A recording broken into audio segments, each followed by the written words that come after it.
to stay home, brother. You will not be able to plug in, turn on, and cop out. You will not be able to lose yourself on Skag and skip out for beer during commercials because the revolution will not be televised. The revolution will not be televised. The revolution will not be brought to you by Xerox in 4 parts without commercial interruptions. The revolution will not show you pictures of Nixon blowing a bugle and leading a charge by John Mitchell, General Abrams, and Spyro Agnew to eat hog maws confiscated from a Harlem sanctuary. The revolution will not be televised. The revolution will not be brought to you by the Schaefer Award Theater and will not star Natalie Woods and Steve McQueen or Bullwinkle and Julia.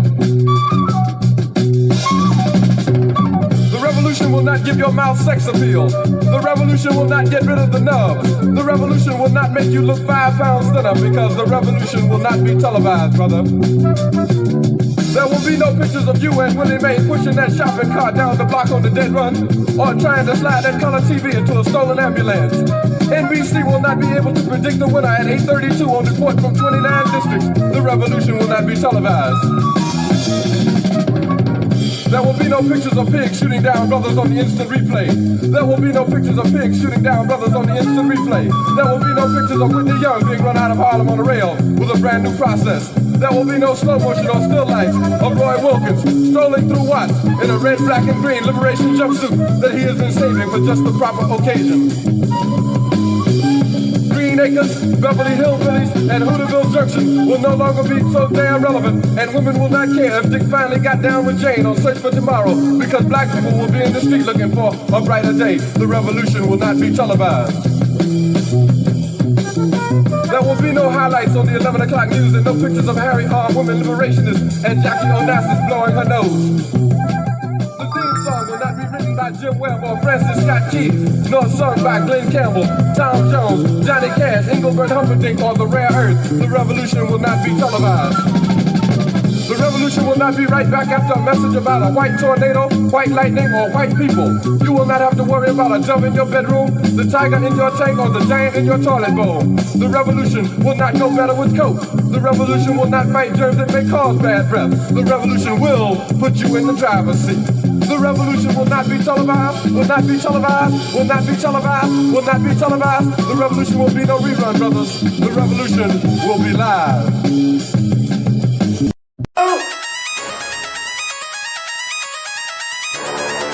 I'm talking about Shabaka going crazy. People going crazy in these motherfuckers. Run that shit back, man. But it means nothing. Nothing about a woman on a day.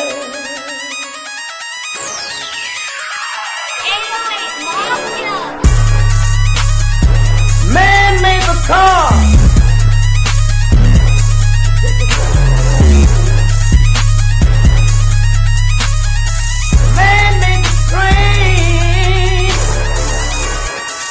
Carry the heavy load. Man made the electric light to take us out of the dark.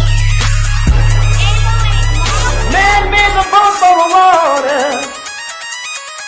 Like the seven no meter. Man thinks about a little bit of baby girl and a baby boy. Make them happy because man makes them strong. But after man make everything we can, do you know that man makes money?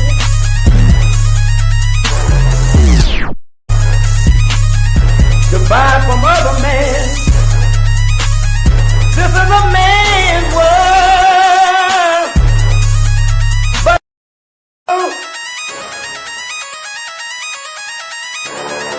I'm talking about Shabaka going crazy. People going crazy in these motherfuckers. Run that shit back, man. But it means nothing. Nothing about a woman on a day.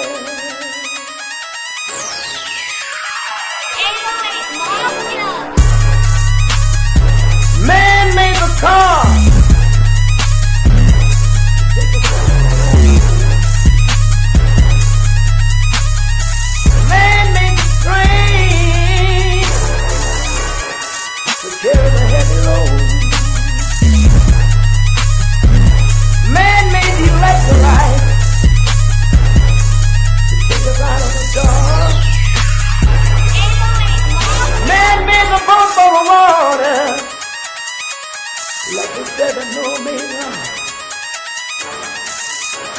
Man thinks about a little bit of baby girl and a baby boy. And man makes them happy because man makes them joy. But after man make everything we can, do you know that man makes the money?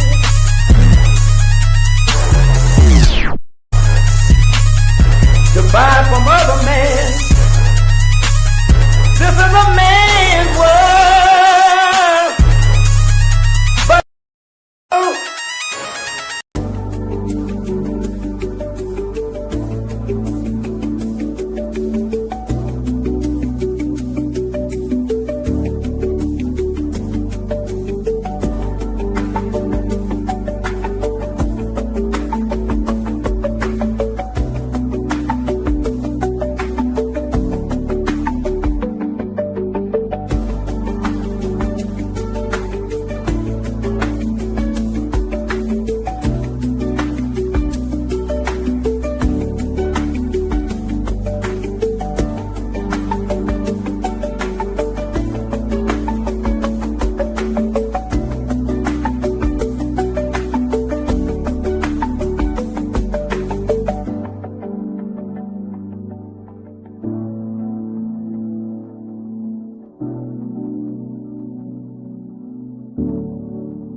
Greetings, Black family. Greetings, and thank y'all for tuning in to another episode of Shabaka's Black Experience Enhanced. This is Grand Rising with Shabaka and the Chase, Season 10, Episode 46 of Grand Rising with Shabaka and the Chase, in conjunction with the Front Line Blacc News.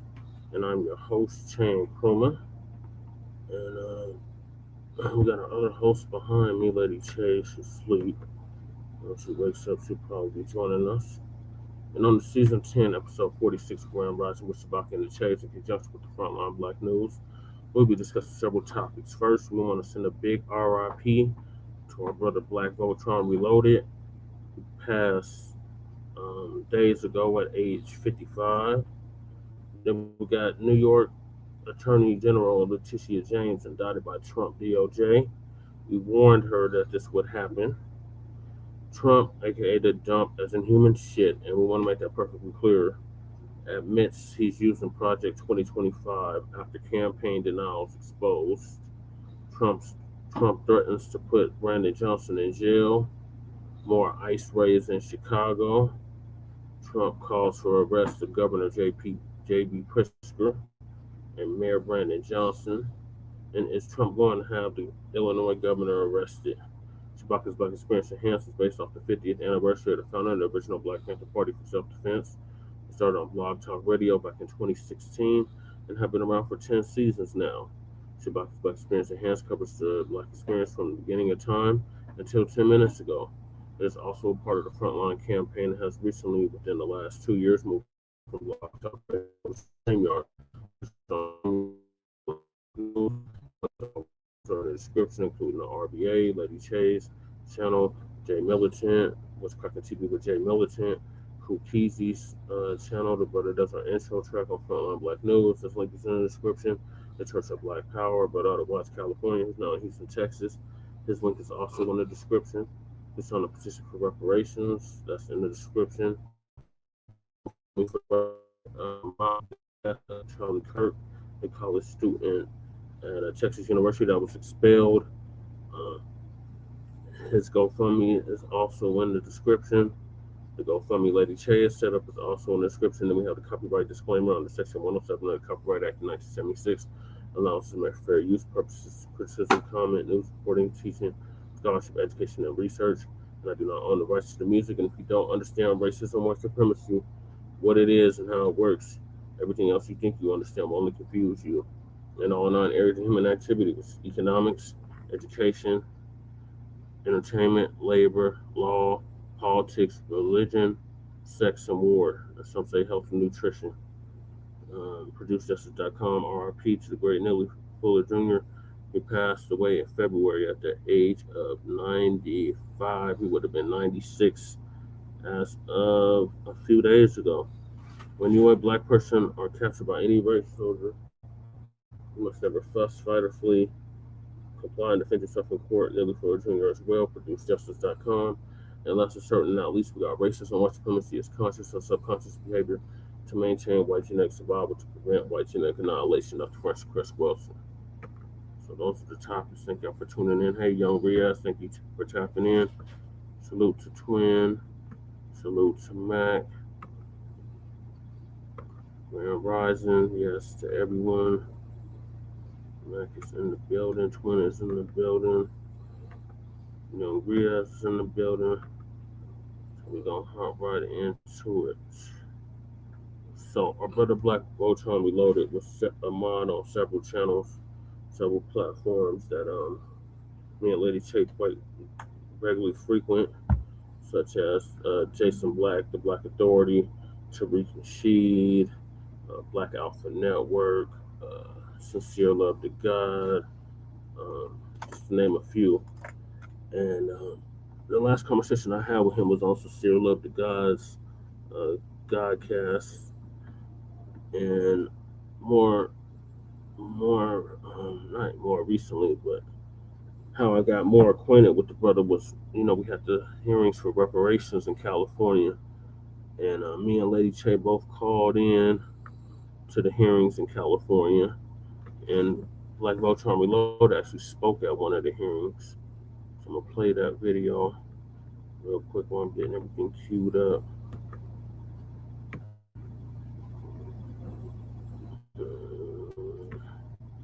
So, we had the Reparations Task Force in California. And on May 6, 2023, my brother Blacc Voltron Reloaded spoke. I'm going to play his speech. He spoke right after Chris Lodgins of CJAC, which is California's for Just and Equal California, Just and Equitable California. Shout out to them.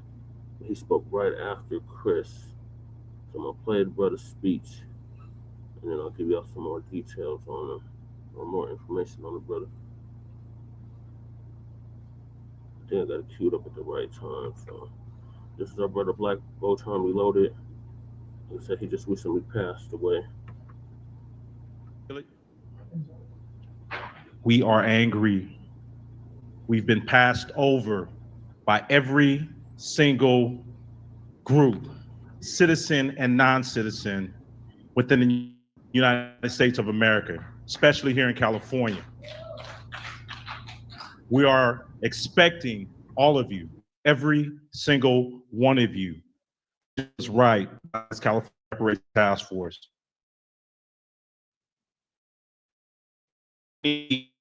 Cash reparations, number one.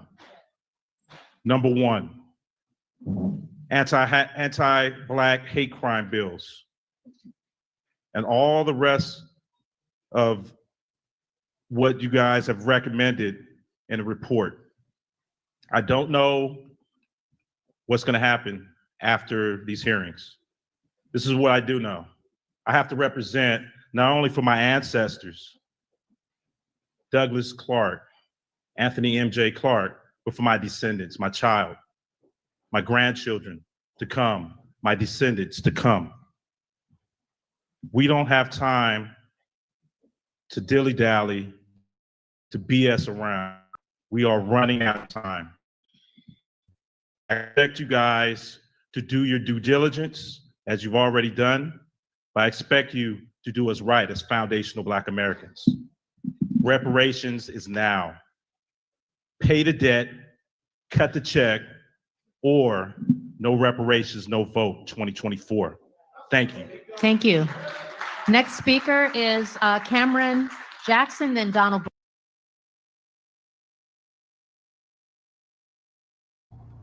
So that was our brother Blacc Voltron Reloaded speaking at the California for Reparations hearing on May 6, 2023.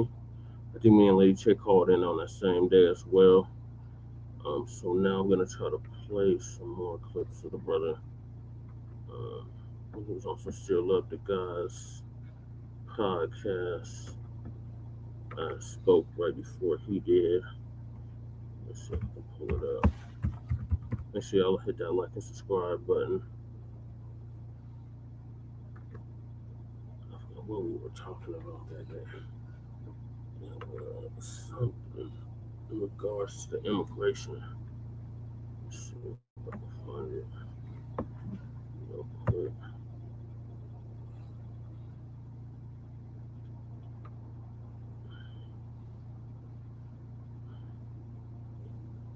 It was recent too. I want to say it was this Charlie Kirk shit. Let's see. I think it was this one.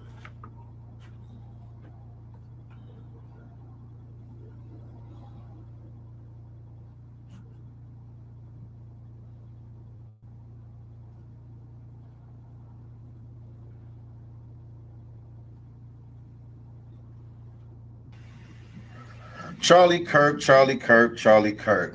Man, this thing is just flooding the algorithm, ain't it? We're gonna talk that shit though. Like, she prides herself on being ratchet. Of course. This He won. It just displayed. He get a little He just kept entity to protect yourself from lawsuits and this, that, and Charlie Kirk immigration that we was talking about, and Blacc Voltron Reloaded had hopped on. I'm trying to remember which one it was. It was recently, like within like the past month or so.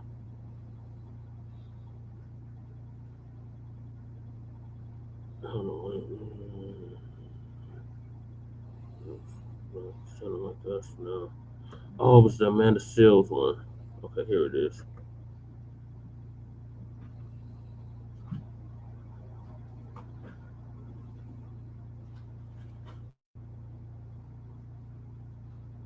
remember you. And those Africans have to be organized to fight for their liberation.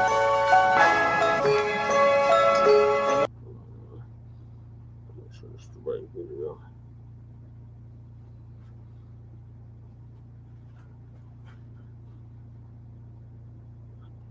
Showed it on the front of Black News too.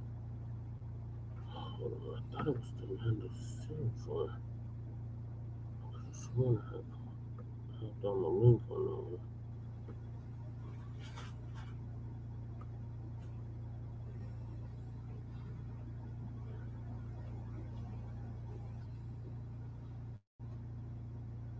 Yeah, I can't remember now. Sorry, y'all. I thought it was that one about Amanda Seales.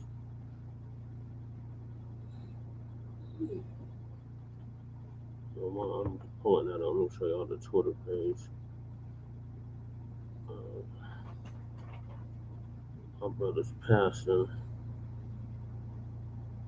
So like 2 or 3 people called me yesterday and was like, Blacc Voltron Reloaded is gone. And I was like, what the fuck?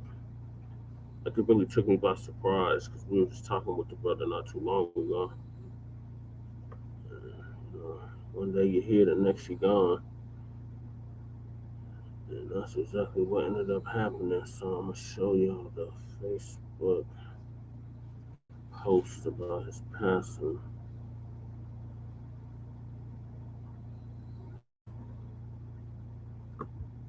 Let's see. Let's just play that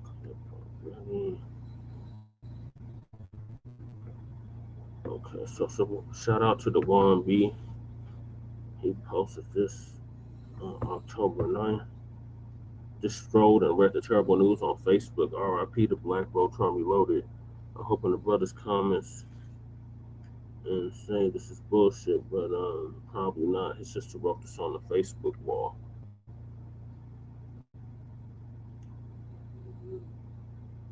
So it says, it is with profound sadness that I announce the passing of my beloved brother, Russell L. Clark, yesterday in San Francisco, California. On November 5th, Russ would have been 55 years old. So he was 54. He would have been 55 in about a month. Many here in West Virginia and Maine knew and loved him so much, as he regularly spent his birthdays and vacations with us. I am usually so verbose, but I am completely shattered by this. And this has taken me all afternoon and evening to write. This man was my very best friend and patriarch of our family, along with his beloved. Hey kitties. The cats want to jump on me all of a sudden. And along with the beloved cousin, Carrollton Coleman, was a strong, loving father figure for my son, JP. These two men stood in the gap when John Paul's father abandoned him and each taught him on in his own way to be kind, loving, protective, and hardworking. Hardworking man who takes care of his responsibilities and his family. That sums up Russ in one sentence. And there's more. He is survived by his lovely daughter, Leela, his mother, Aileen, his sister, Sheila, me,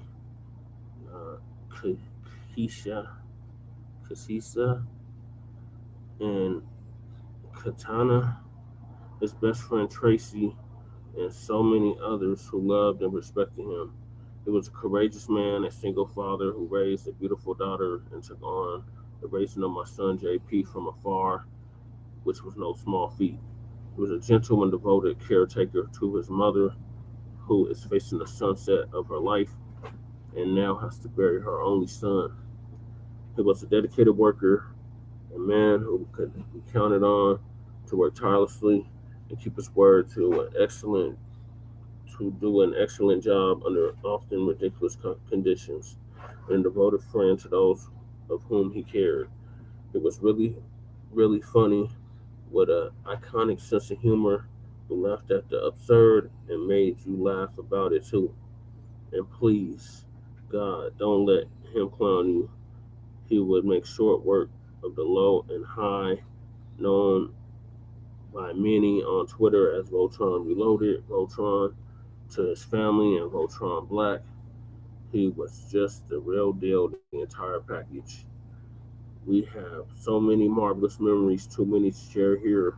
But here are a few pictures of us, our travels together as a family in these precious times that are now sealed in our souls so that we can keep him with us just a bit longer as we feel cheated that he has been taken away from us way too soon. Rest in both peace and power, dear brother. I love you and you dearly, and I cannot wait to see you. To everyone, I said hello. So that's what his sister Sheila said on Facebook. And then that's the picture of our brother, Blacc Voltron Reloaded. So he definitely rest in power. Rest in peace and power. Alright, so I wasn't able to find the damn. I still trying to find this damn clip. Because he was on Sincere Love the Guys podcast, and we were on there at the same time.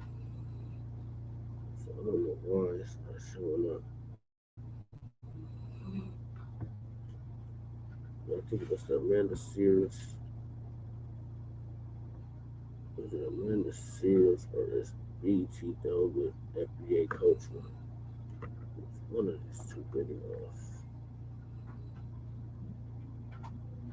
Or how white supremacists sanitize. It's one of these two. Very recent.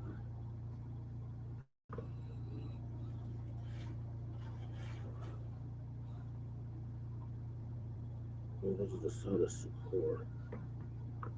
It's one of these. Hold on. On this clip. Yeah, Blacc Voltron Reloaded speaking.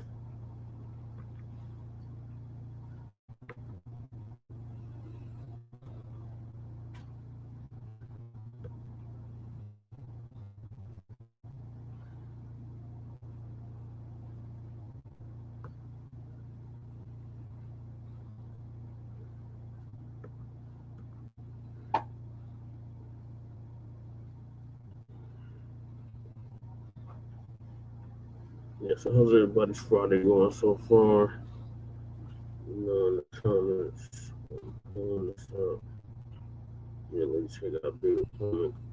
And this appointment's coming up today, so I'm trying to knock this show out before we go to the appointments.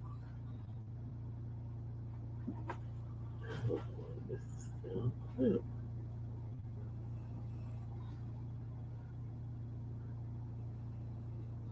Okay, this is one where I was speaking.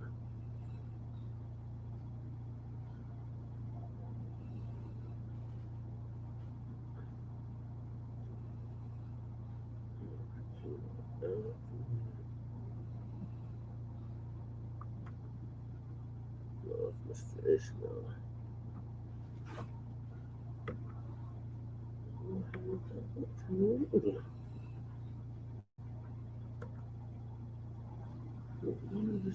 What the heck came on with me?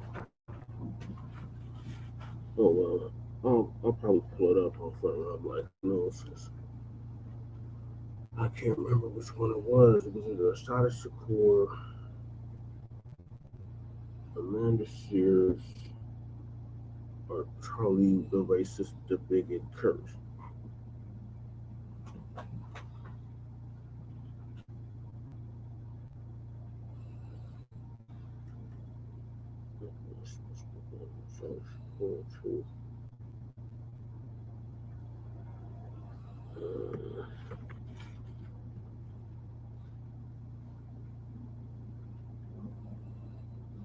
Hey, kitties. Wow.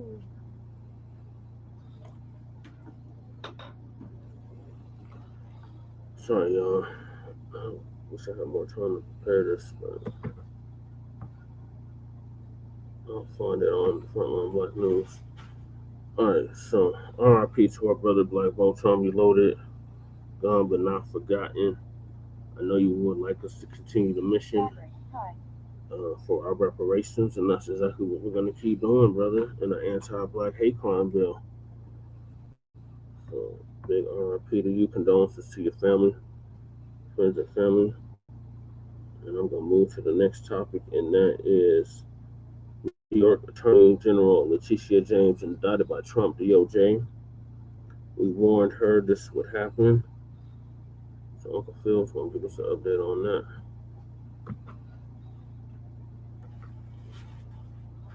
Then that's when I started dealing with the change. And I'm like, it has frustrated me ever since, because I used to eat all. And if I back off from the gym and don't eat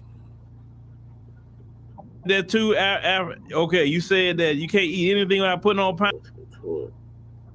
She's a horrible, horrible human being. I've learned about the white supremacists. Hey, I'll give it up. I will give it up. But you say you like that too? Okay, you said that you can't eat anything without putting on pounds. Yeah, it sucks, right? It sucks. You gotta fast, and you got something I said about her on May 7th, the live stream, 25. Cue this up. before we get to the whole thing with Letitia. I've learned about the white supremacists. When they see that a black person has backing, their whole strategy got to change at that point. When they see a black person has no backing, oh, you red meat for the wolves at that point. You complete red meat. I don't know why you black politicians don't think like that. Them Democrats are not going to save you. They're not going to help you. Brandon Johnson in Chicago, you know, another one. He did all that stuff for immigration. They ain't done with him either. They're going to circle back to him. You watch. They're going to circle back to Brandon Johnson. I see it coming. But let me get to Trump. Your boy Trump. Trump wilding out. Let's get to Trump. Let's see what Trump had to say. I can say unrelated to that, she's a disaster for New York. She's a horrible, horrible human being. And I think she's a total crook. There's no question about it. But that's just my opinion. Pam's going to have to do what she wants. She's a very bad person.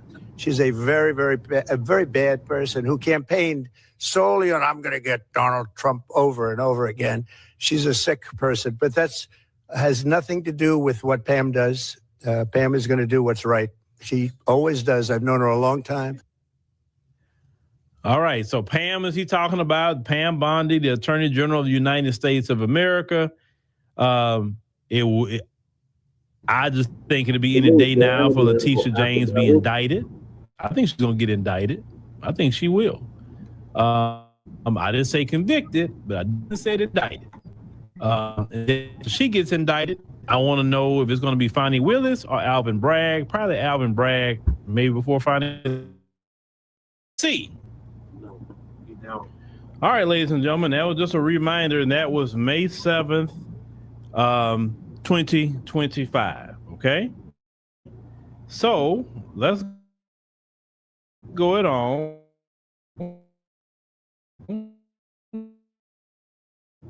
And look at, let's see which one I want to look at here.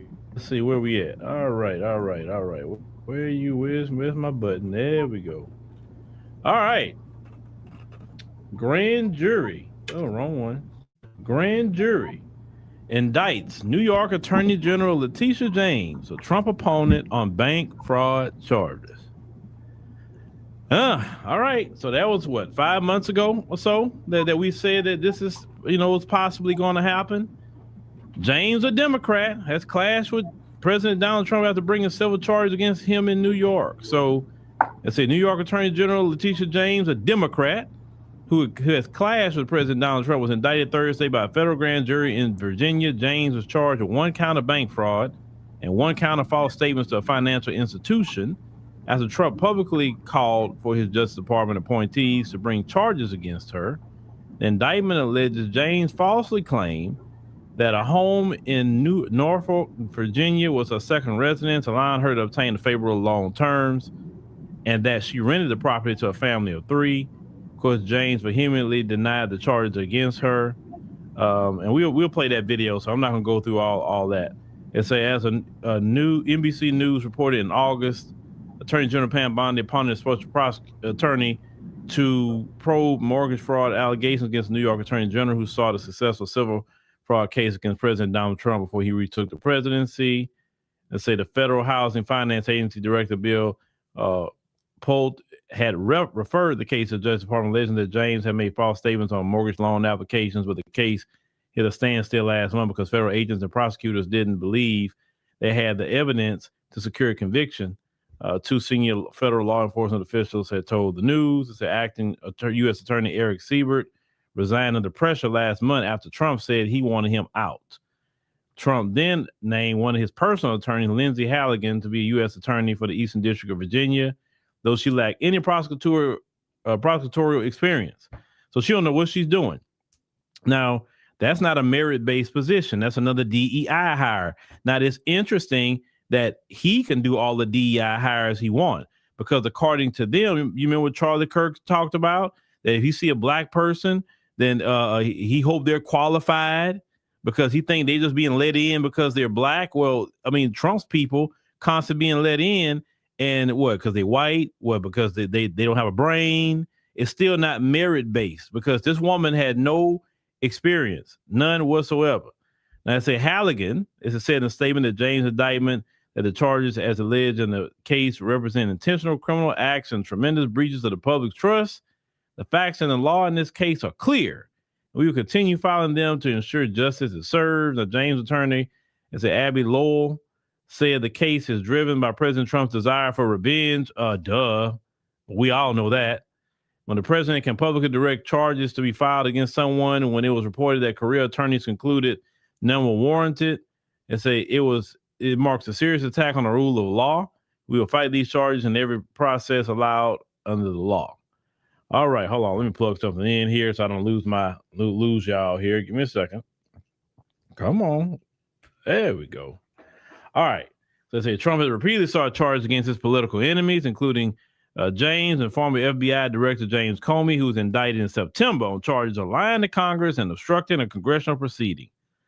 He said, we can't delay any longer. It's killing our reputation and credibility. They impeached me twice and indicted me 5 times over nothing. Justice must be served now, Trump said on Truth Social less than a week before Comey's indictment.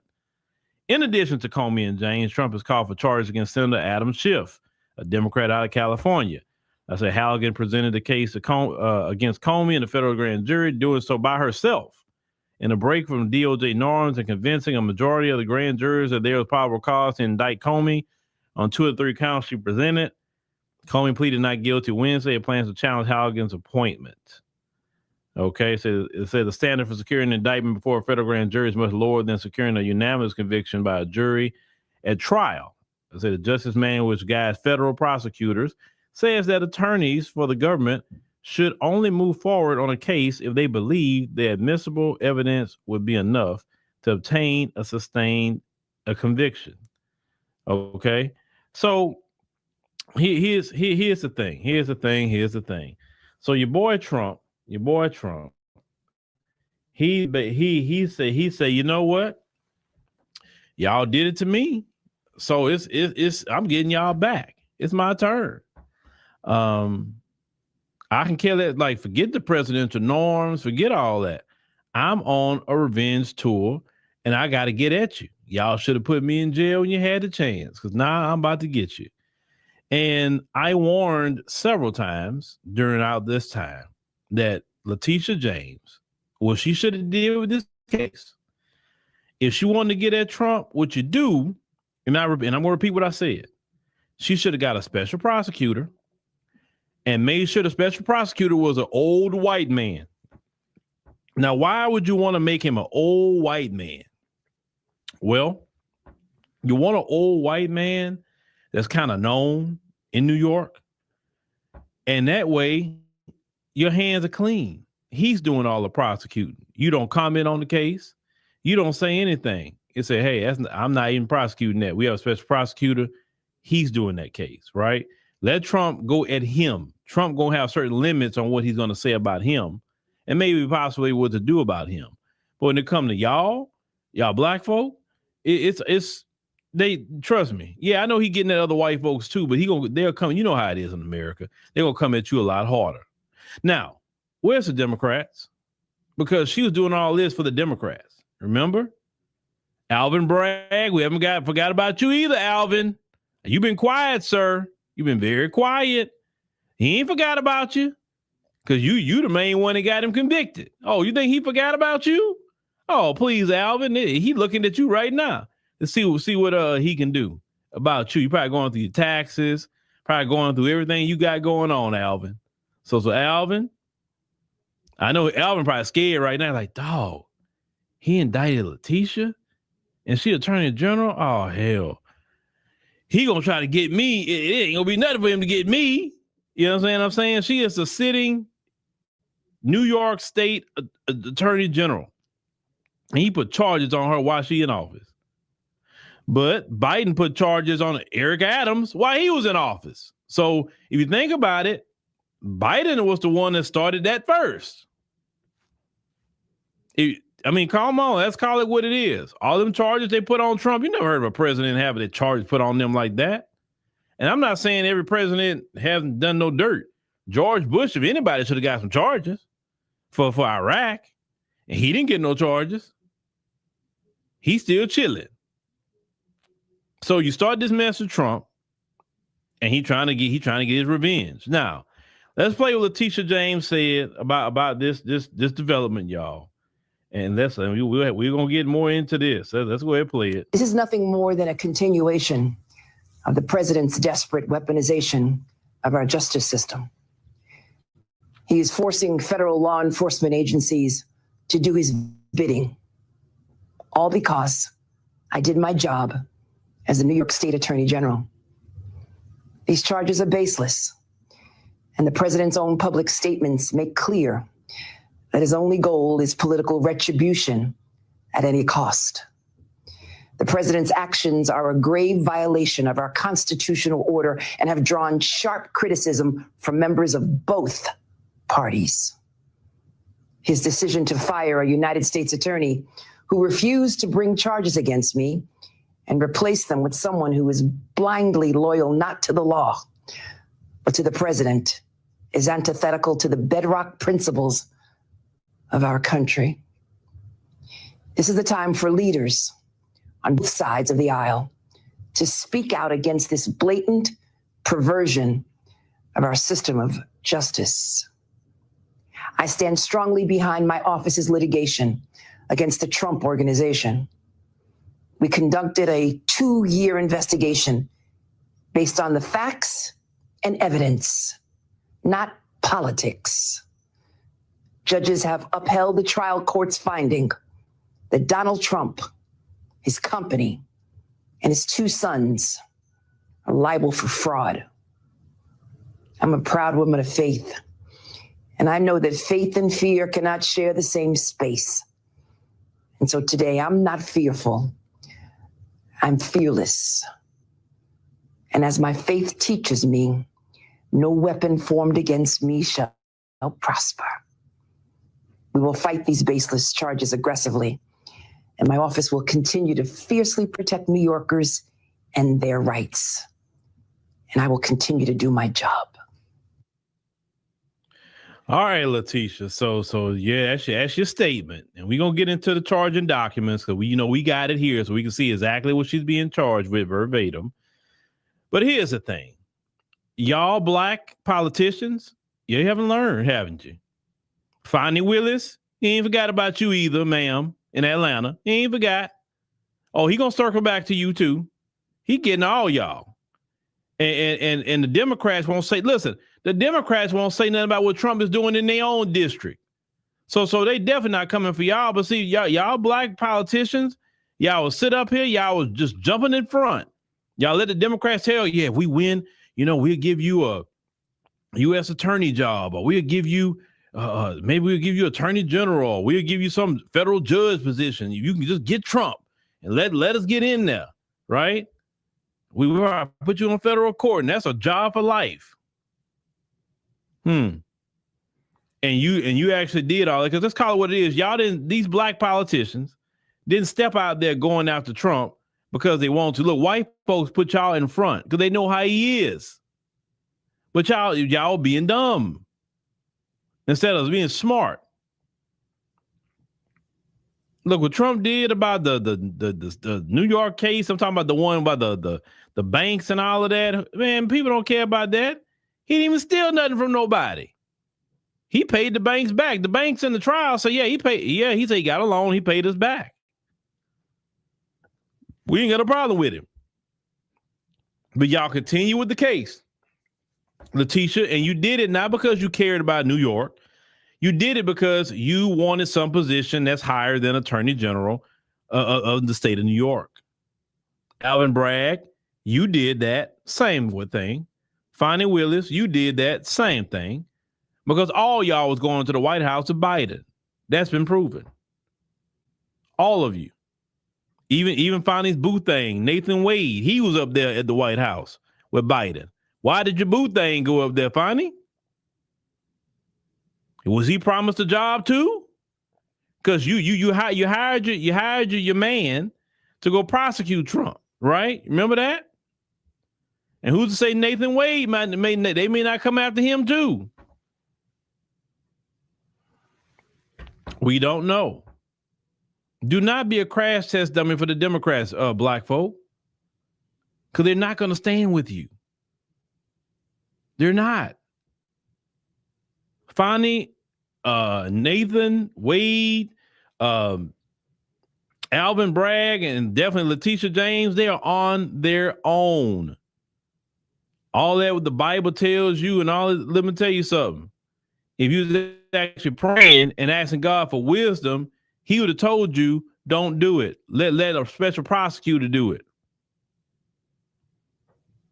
Sometimes you gotta, the 48 laws of power will teach you only fight battles you know you can win.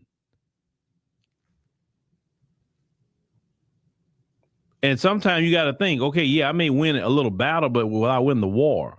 See, when this dude got elected, it was a lot of people got in trouble at that point. And they started trembling, saying, well, maybe he'll forget about me. Nah, dude ain't forgot about you. He haven't forgot. So let this be a lesson learned for black politicians. Don't get involved in, let me tell you something about my grandfather said a long time ago. And I've said this many times before. I'm going to repeat this again. My grandfather said, 2 white sheets don't fade on another. And at that time period as a child, I say, what does that mean?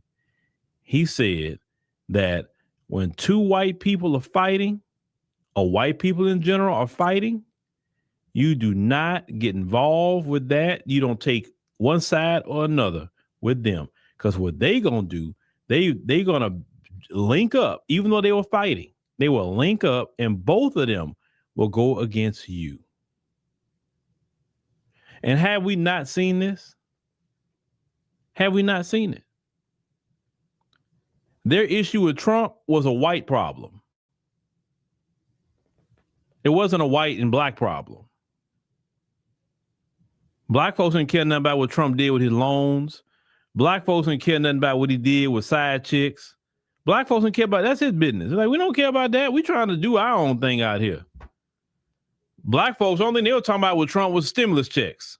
That's it. Other than that, they weren't even mentioning Trump like that.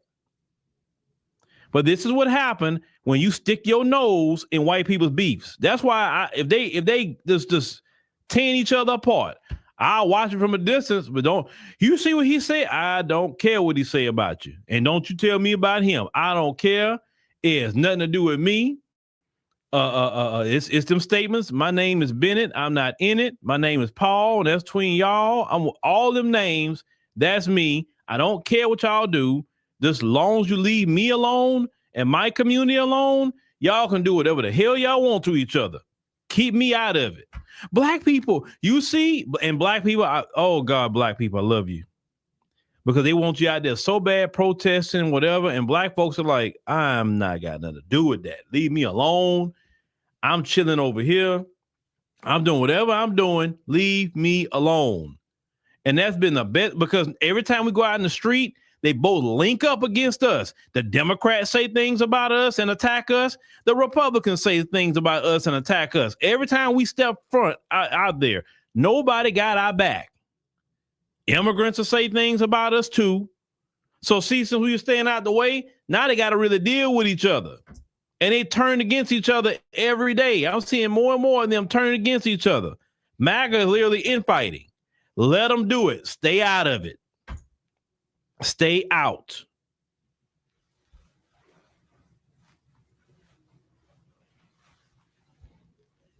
See, black folk, you're going to learn. You're going to learn the hard way. You're going to learn. And Letitia, let's see what happens. I don't know. Maybe she can beat the case. I don't know. I can't speculate.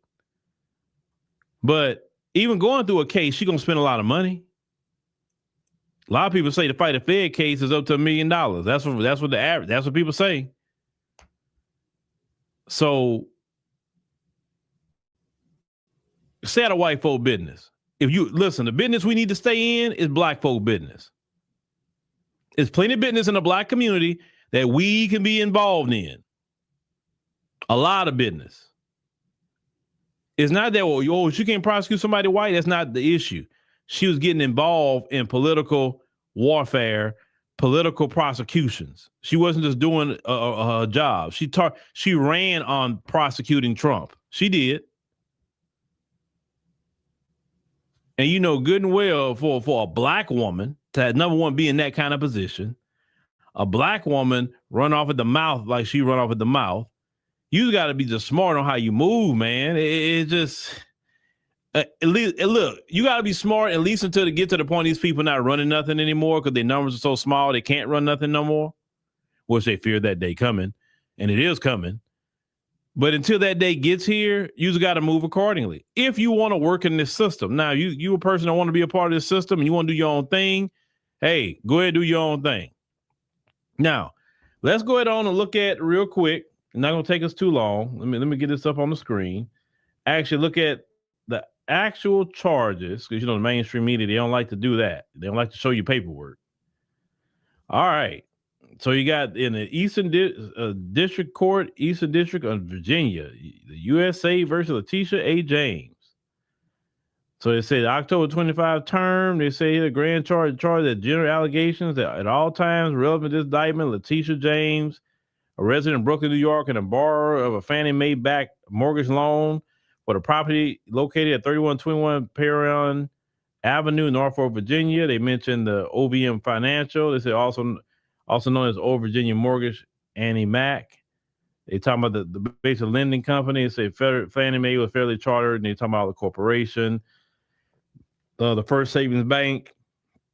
So they said that on August 17th, 2020, during the pandemic, a sole borrower purchased 3-bedroom or 1-bath property located at the address below for approximately $137,000. She financed with a mortgage loan of approximately $109,000, backed by Fannie Mae.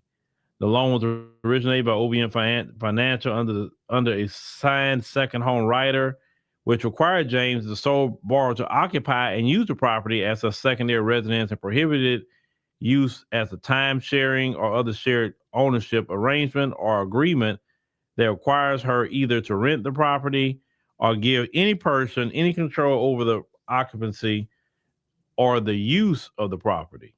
Despite these representations, it said the Perron property was not occupied or used by James as a secondary residence and was instead used as a rental investment property, renting the property to a family of 3.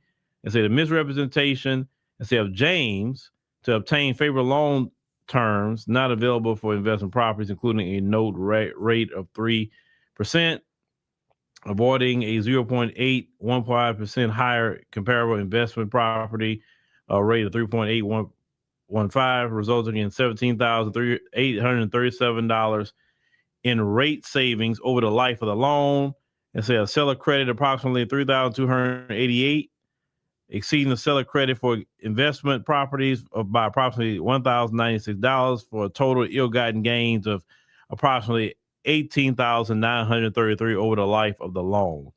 That's a James Universal Property application for homeowners insurance indicated owner-occupied non-seasonal use, further misrepresenting the intent of the use of the property. James filed a Schedule E tax form under penalties of perjury, treating the Perron property as a rental real estate, reporting fair rental delays, 0 personal use days, thousands of dollars in rents received, and claiming deductions for expenses related to the property, further contradicting the second home classification. The loan was acquired by or assigned to First Savings Bank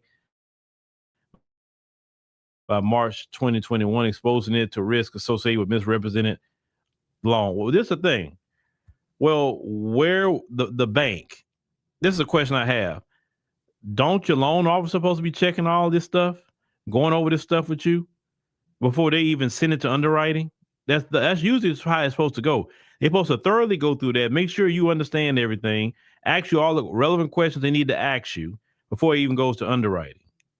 Okay, so how? I'm just trying to ask that question.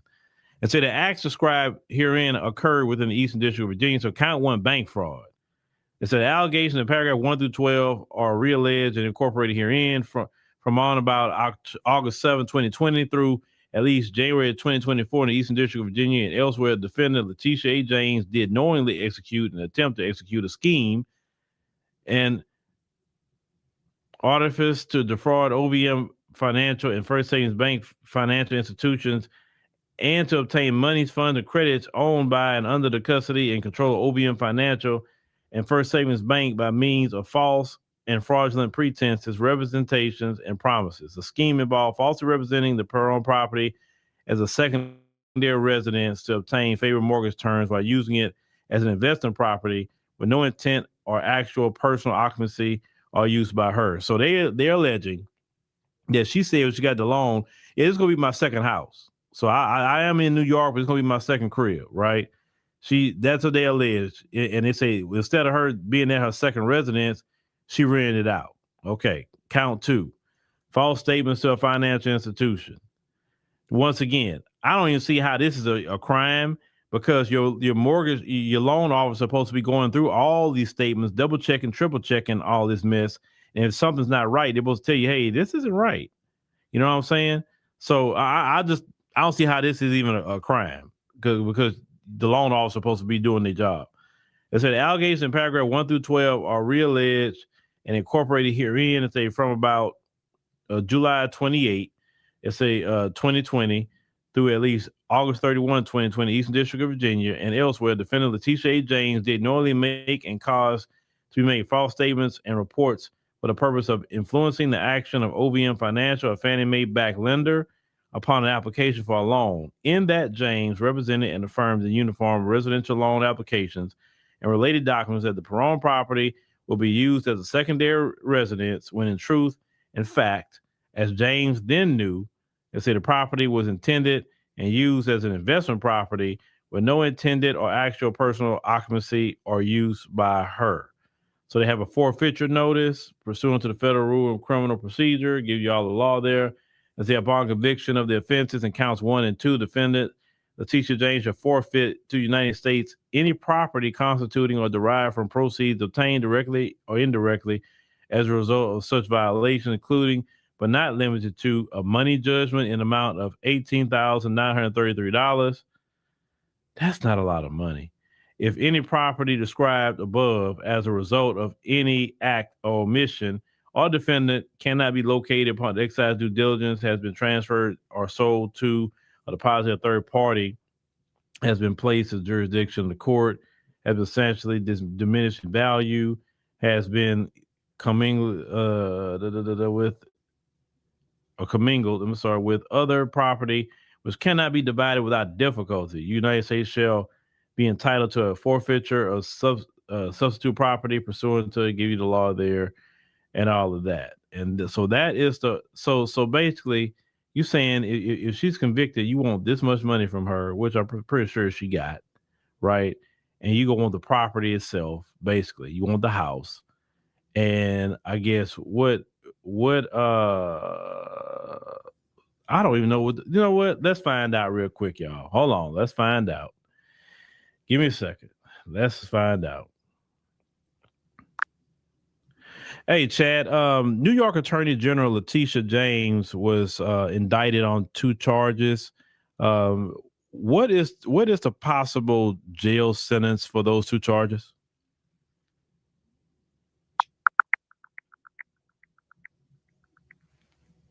So it looks like Letitia James has been indicted on charges including bank fraud and making false statements.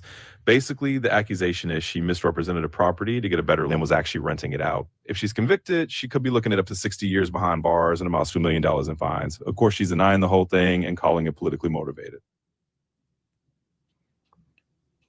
60 years? Well, what is the what is the maximum penalty on each charge?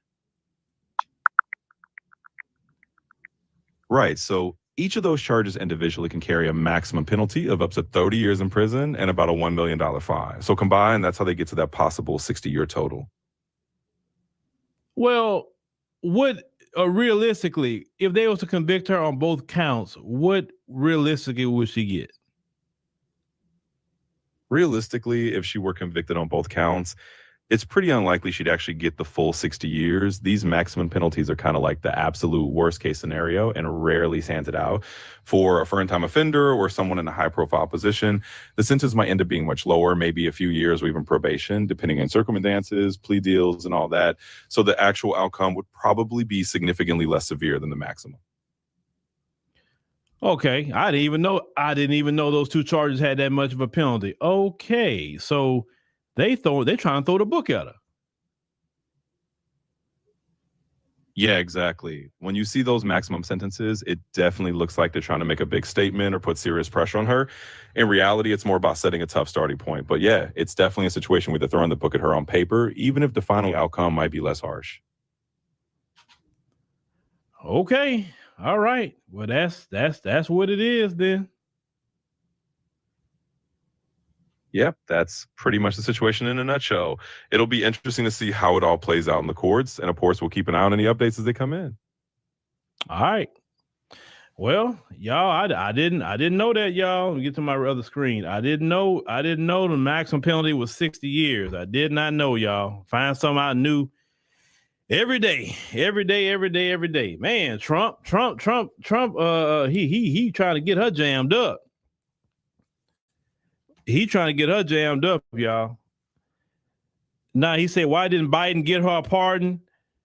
There you go. Why Biden didn't pardon all those people that went after Trump?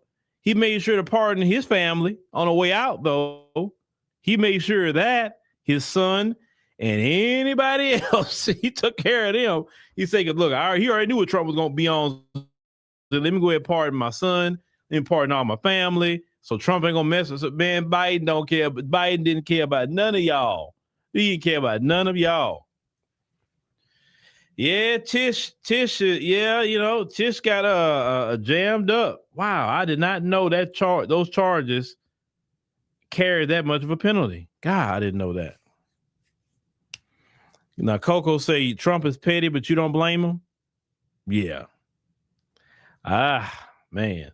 Yeah. I bet you now she thinking, man, I knew I should have did the special prosecutor. Why did I do this? Now, you bet your boy Alvin Bragg probably already looked up them charges, him and Fonnie Willis.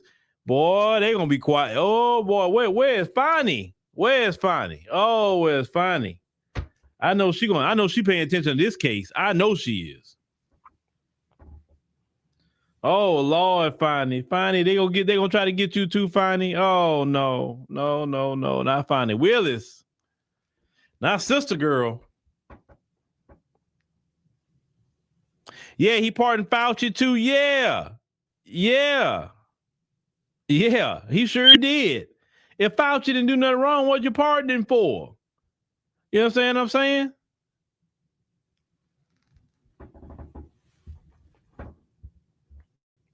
Yeah, them Democrats gonna leave that woman on her own. I didn't even know about the $1 million fine thing. I didn't even know about that either. So basically they're gonna take the house if she's convicted. They're gonna take the house. They want that $18,000, possible up to $1 million fine, and then I don't think she's gonna get 60 years if she was convicted. I seriously doubt it.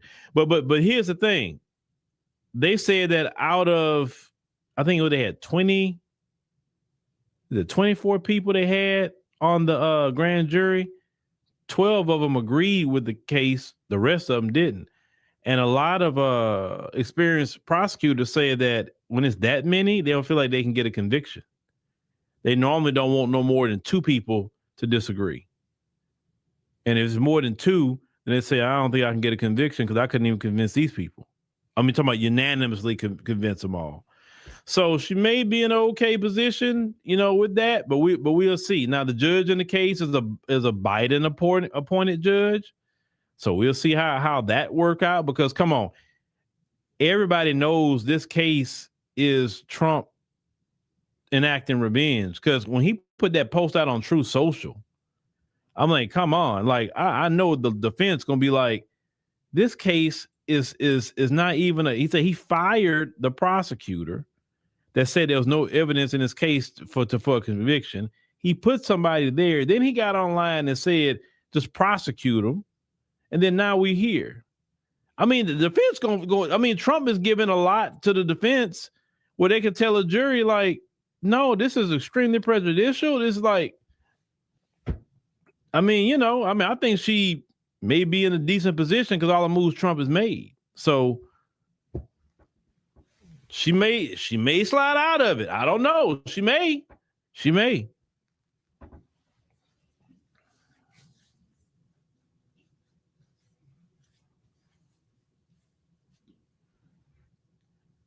She may. I don't know. I don't know. I don't know.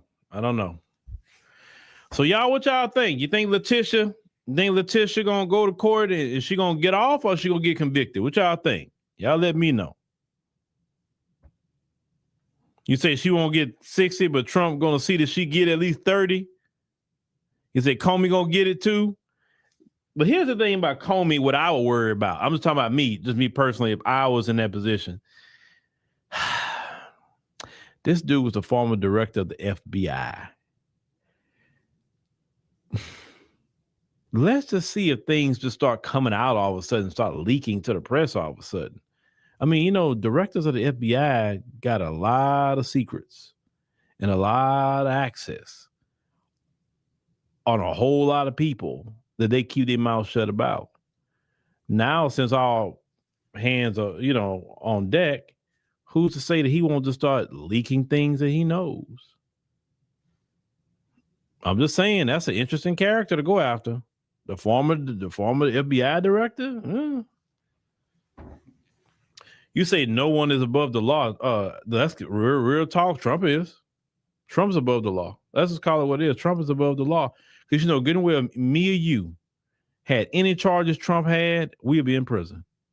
Let's call it what it is. We would be in prison. When Trump was convicted in New York, he got to go home. Puffy wasn't even convicted of any of that kind of stuff, and Puffy had to go. Look, Puffy's in jail for literally watching his girl getting 304'd out by a male sex worker that she paid, that he didn't even pay, and he didn't get to go home. He was a perv, yes, but that's what he's sitting in jail for. He's not sitting in jail for beating her because he wasn't charged with no domestic, because federals don't charge you domestic violence case. That's a state case. Now, if it's domestic, if it was a state case, yeah, he guilty as charged. He's guilty. But anybody else who had 34 convictions, we wouldn't have went home. We wouldn't have been running no election. We wouldn't have been done anything.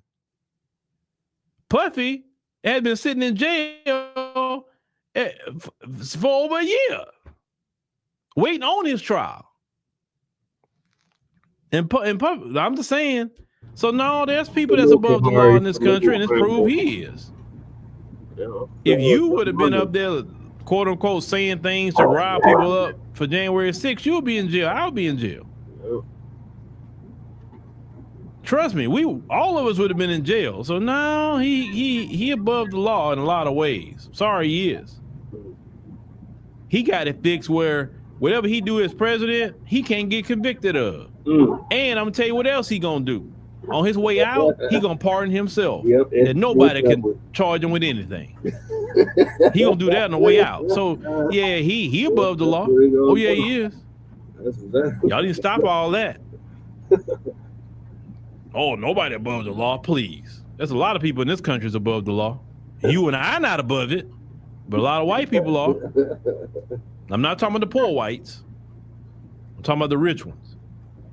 The only time they go to jail unless they cross somebody. Yeah, he ain't lying.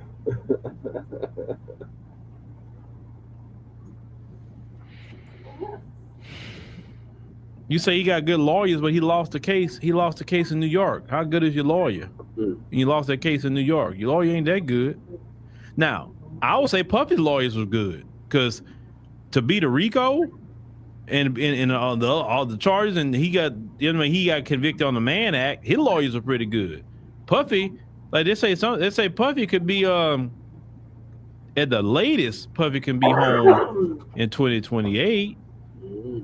Maybe sooner. So yeah, Puffy had some good lawyers. He spent money though. Because Puffy you shouldn't even see Puffy no more. Well, we need to donate to that presidential library and get out. $10 million. But anyway, the Trevor Legend say James, the second resident sponsor, was income property. Oh, okay, yeah. That's that.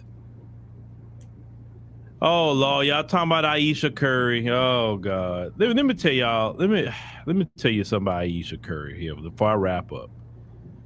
I'm gonna give men some advice.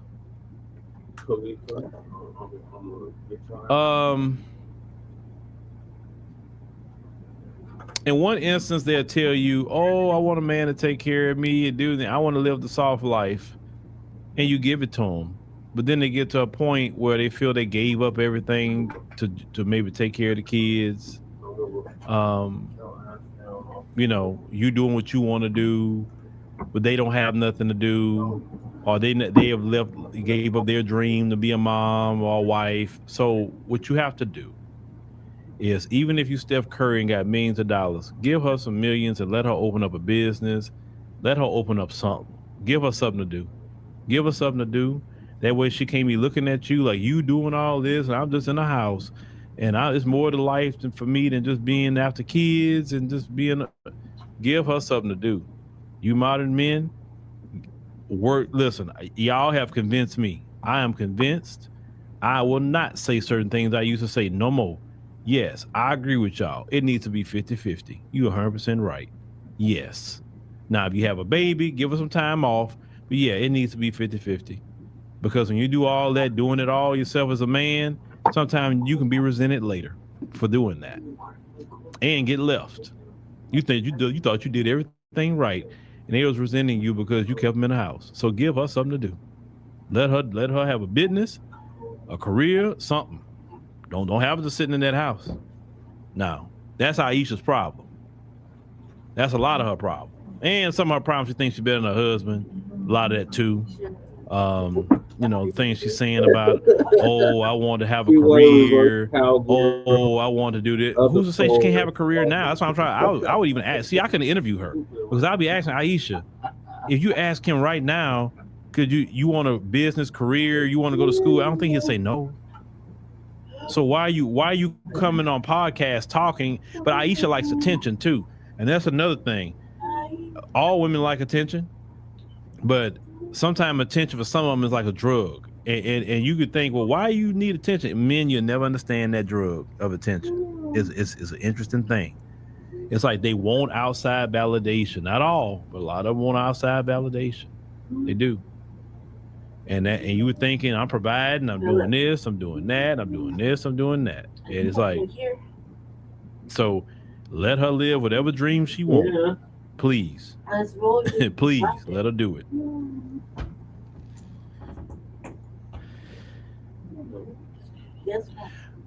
You say you're not procreating with a woman who doesn't want to stay at home to be the children's teacher.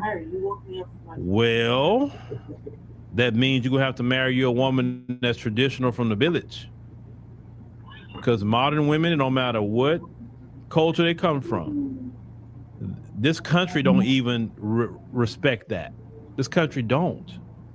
So you gonna move to another country then, because this is not gonna work here. It don't matter. You can say, oh, well, it's black women. No, it's not black women. It's all of them. It's all. Some of them want to be home for a time, but I'm just telling you, y'all just need to work together and build that relationship up. That's it. I mean, do what you want. It's your life. But like I said, I've conceded. You won't hear me say certain things no more because they don't work for y'all in this modern era. So, but if you want a traditional woman from the village, go to the village and you have all that. But a lot of you don't want to live in the village because you want these amenities. So you want these amenities? Even African women in the cities, they don't want to be in the house all the time either. Go to Nairobi and Johannesburg and go holler at them. They'll tell you. They want careers. They want to, they want all that too. There's no difference. So you're going to get you a woman from the village. Leave me alone. You say if he cheats on her, she deserves it. No. Let me tell you why. If your relationship isn't working, then y'all just need to sit down, figure that thing out, and go your separate ways. You don't need to go cheat. Why you need to go lie and do all that stuff? No. Be an adult. If it's not working out, then y'all handle that. You don't have to go lie and sneak and do all that. No, you don't have to do all that. You're grown. Figure that thing out You know, I just think some things she said about him, I think it's disrespectful. Personally, it's very disrespectful. It's one thing she said it to him in the house, but on public podcast, yeah, that's different. But hey, you say she's only known one man sexually, and that is the problem. Well, that's her problem. If she want to look, let me tell you something. Okay, she leave that man. She leave that man. She leave him. No man gonna follow up to what he is. She go out there, she get ran through, and what we've seen the evidence of, they'll circle the block, and she'll be going right back to his doorstep. Why are they here? And then there's so many women that look at her and like, you idiot. I wouldn't say nothing. I'll be just happy taking pictures with my kids, and wherever my man go, I'm there. I'm not saying nothing. But what happens is with situations like that, she's accustomed to the lifestyle, so it's normalized. So to you, it's not normal. You struggle, but to her, it's normal. So she don't look at it like you look at it. But she needs to chill out because, you know, a man can only take so much. But all right, y'all. Thank y'all for checking us out. I didn't mean to get talked about Aisha. Yeah, she do too much. But I don't give a fuck. I don't care. Half of 2024, they all try to give this. Okay, do that. Can't be all want me All like right, that. so Letitia James is going to prison, more than likely. We will keep you updated on what happens with Letitia James. Now, in other news, the dump has admitted to Project 2025. I'm sure the Democratic shields will be happy about this. So at least they're going to give us an update on that. And he's been implementing it the whole time.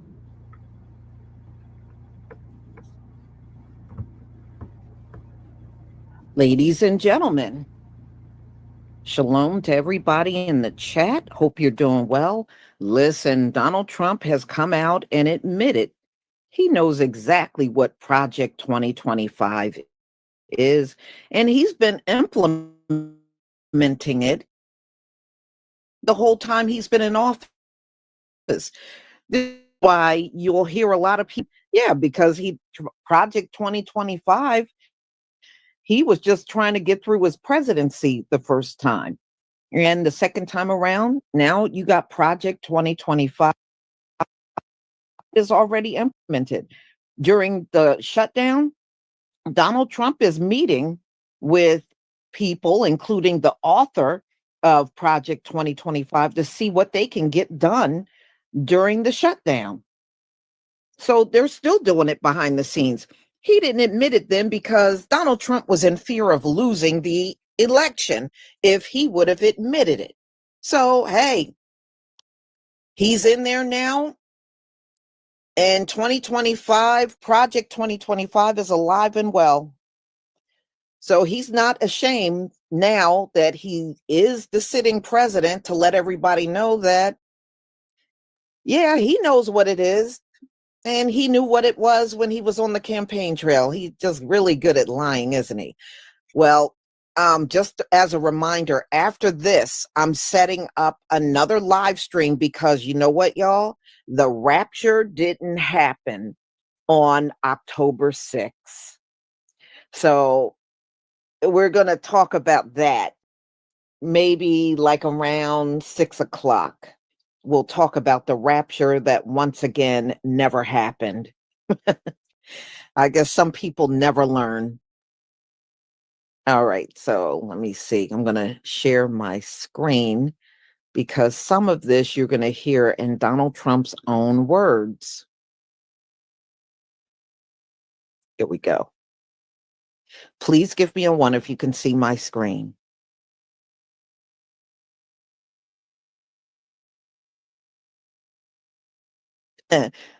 Shalom, Kid Gravity. Thank you. Thank you, everybody. All right.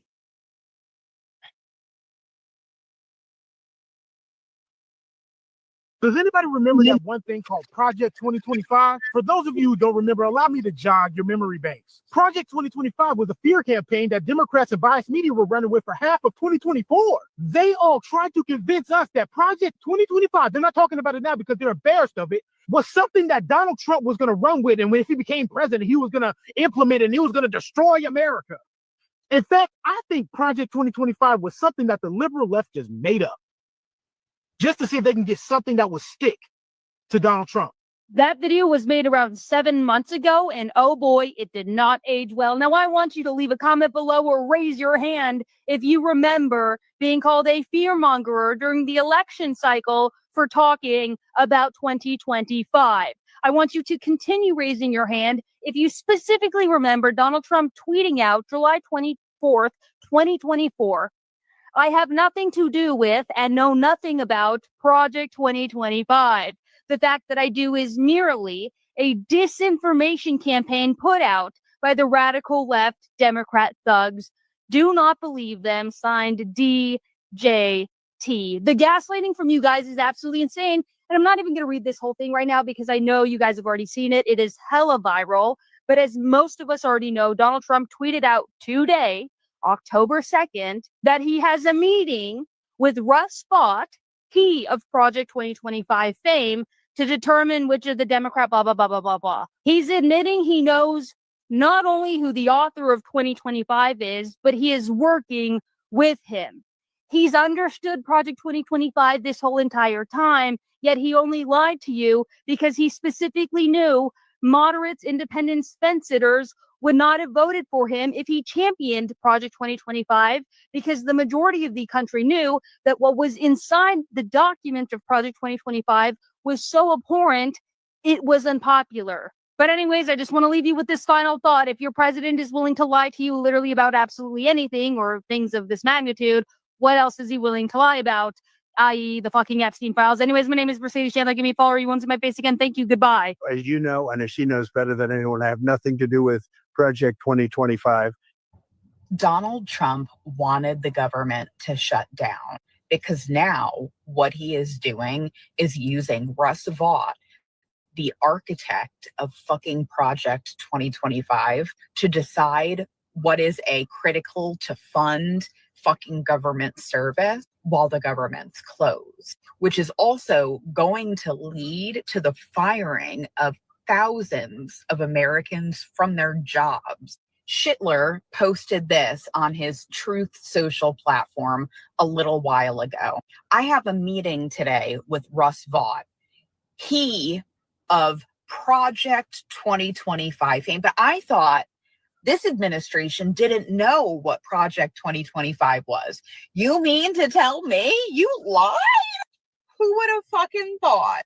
To determine which of the many Democrat agencies, now mind you, there is no Democrat agencies within our government, most of which are a political scam.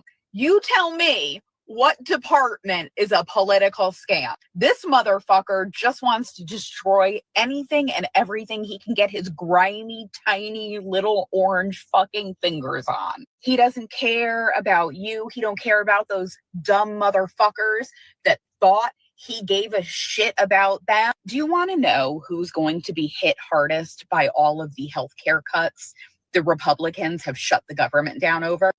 Republican state voters. Republican voters in states that didn't expand Medicaid. The poorest Republicans in Republican states signed up at record rates in 2021 for Obamacare when these subsidies were increased that they are now doing away with. In fact, it doubled enrollees in red states when it expanded because people want health care. And those are the same people that are going to see their health premiums double and triple this month when open enrollment starts. People are going to see this. And the only person you can blame is the Republican Party and Donald Trump, because they're the ones that cut all of that funding for this program that more Republicans use than anybody else. Way to own the libs. Make America healthy again by stripping the poorest Americans of their health care. America, fuck yeah. Give Elon Musk all the money and subsidies. But please tell me more about how we should be padding the pockets of Bezos and Elon Musk and all of these fucking billionaires that we are fucking providing welfare queen subsidies so that their businesses can operate. But increase my taxes, right? Fuck you. Hi, everyone. I had a couple of people comment on my Trump meeting Russ Vought video that I did today, and a couple of people that messaged me asking me to explain to them further what Project 2025 actually is and what it means for us. So it gave me the idea to do this video. So let's talk about what Project 2025 is and what it means for us. Project 2025 isn't just a plan anymore. It's the operating manual for this administration. It was written by Russ Vought, Trump's former budget director, and built out by the Heritage Foundation and more than 70 right-wing organizations. Together, they call it a presidential transition project. But what it really does is lay out exactly how to rebuild the federal government around the presidency itself. The blueprint calls for firing up to 50,000 career civil servants, the people who keep agencies functioning no matter who's in office, and replacing them with political loyalists. It rewrites the structure of power so that agencies like justice, education, labor, and the EPA don't serve the public anymore. They serve the executive. The legal trick is something called Schedule F, a reclassification that lets the president remove whoever isn't aligned with his priorities. That means scientists who publish inconvenient data, regulators who enforce safety rules, and analysts who push back on corruption can all be replaced overnight. And it's not a theory. We're already watching it happen. The government shutdown fight is the test run for how far they can go. Trump met with Russ Vought today, the man who wrote Project 2025, to decide which federal agencies should stay closed for good. He even called the shutdown an unprecedented opportunity. That's the strategy. Use crisis to shrink the system, then rebuild it in your own image. Funding freezes, firings, agency consolidations, all matching the timelines laid out in the Project 2025 handbook. Every week that this continues, more power gets pulled upward and less remains in the hands of experts, judges, or Congress. What this means for us is that every safeguard built to outlast any one president, the independence of the courts, the neutrality of science, the right to organize, the separation of church and state, all of it is being recoded into loyalty tests. If Project 2025 reaches its end game, the next administration won't have to take power. It will already have it baked into the system. So when people say this is about deconstructing the administrative state, that's the polite version. The real version is this. It's the methodical transfer of public power into private hands dressed up as reform. And the reason it matters now is because it's happening quietly through budgets, memos, and staffing decisions most people will never read. That's how democracies change shape, not with explosions, but with edits. And here's what to watch for next. Project 2025's next phase is about permanence, locking these changes in so that they can't be undone by future administrations. We're already seeing a lot of these happen already, but keep watching and continue to watch for these next.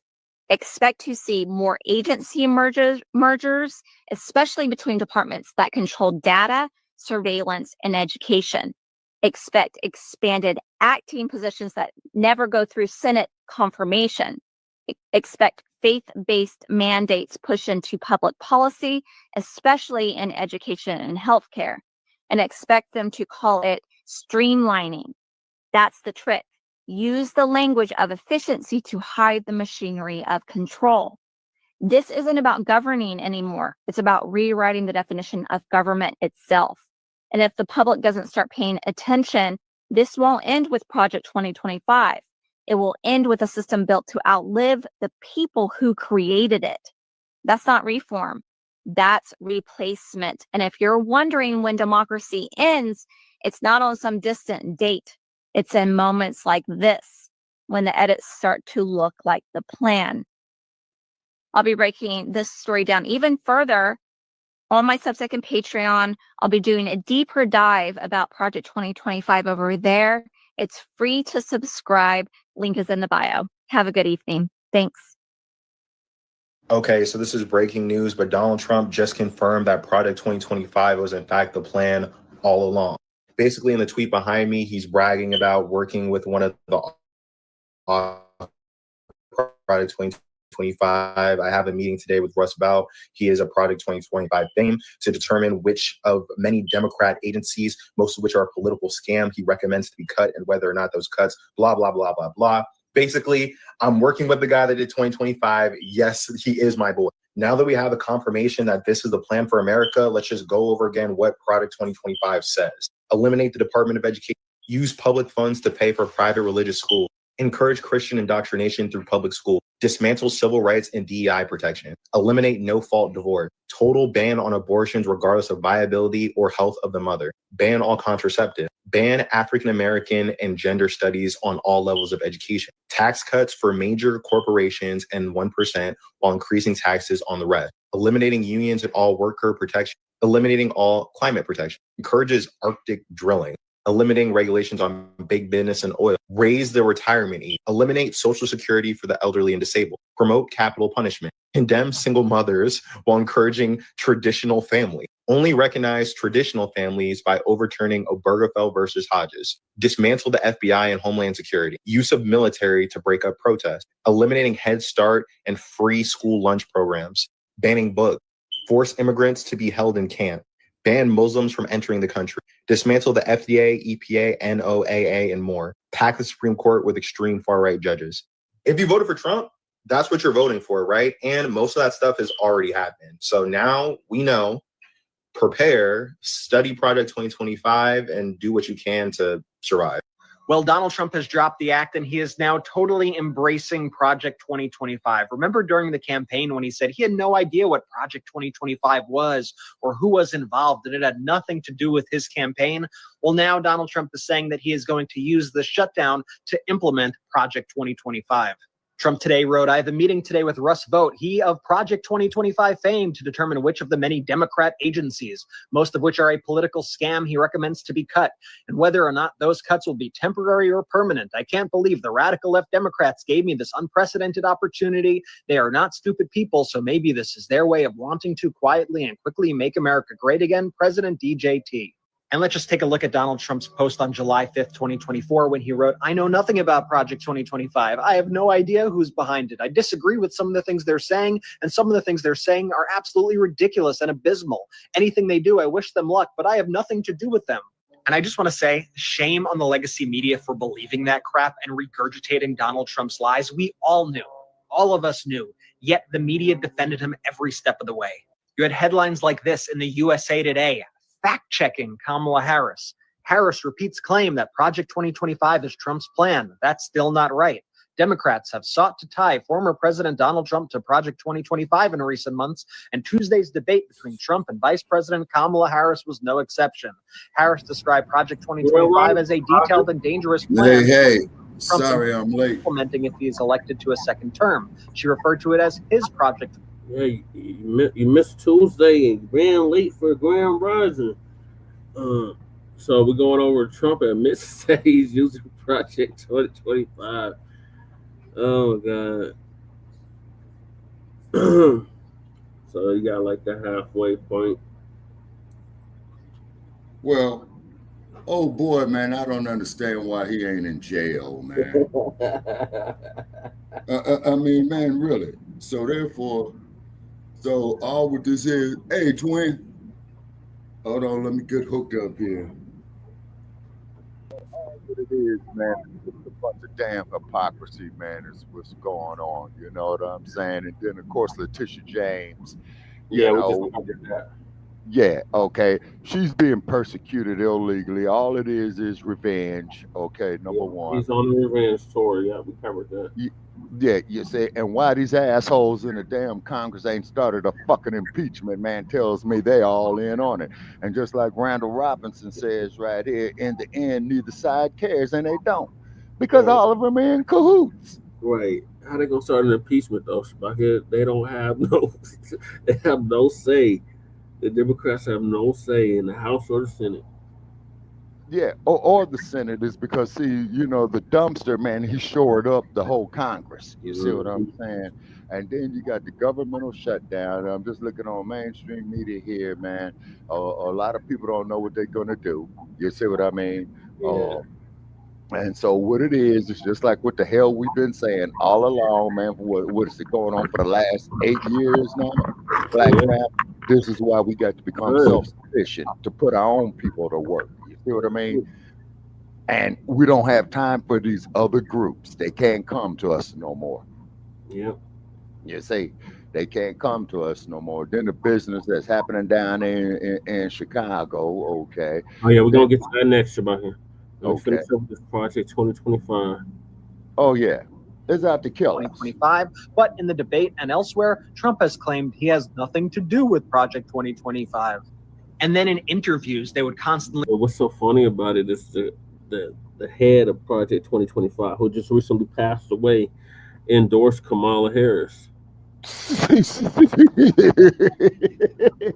Now that's funny.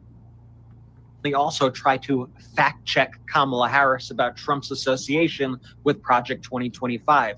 Here was Norah O'Donnell on CBS.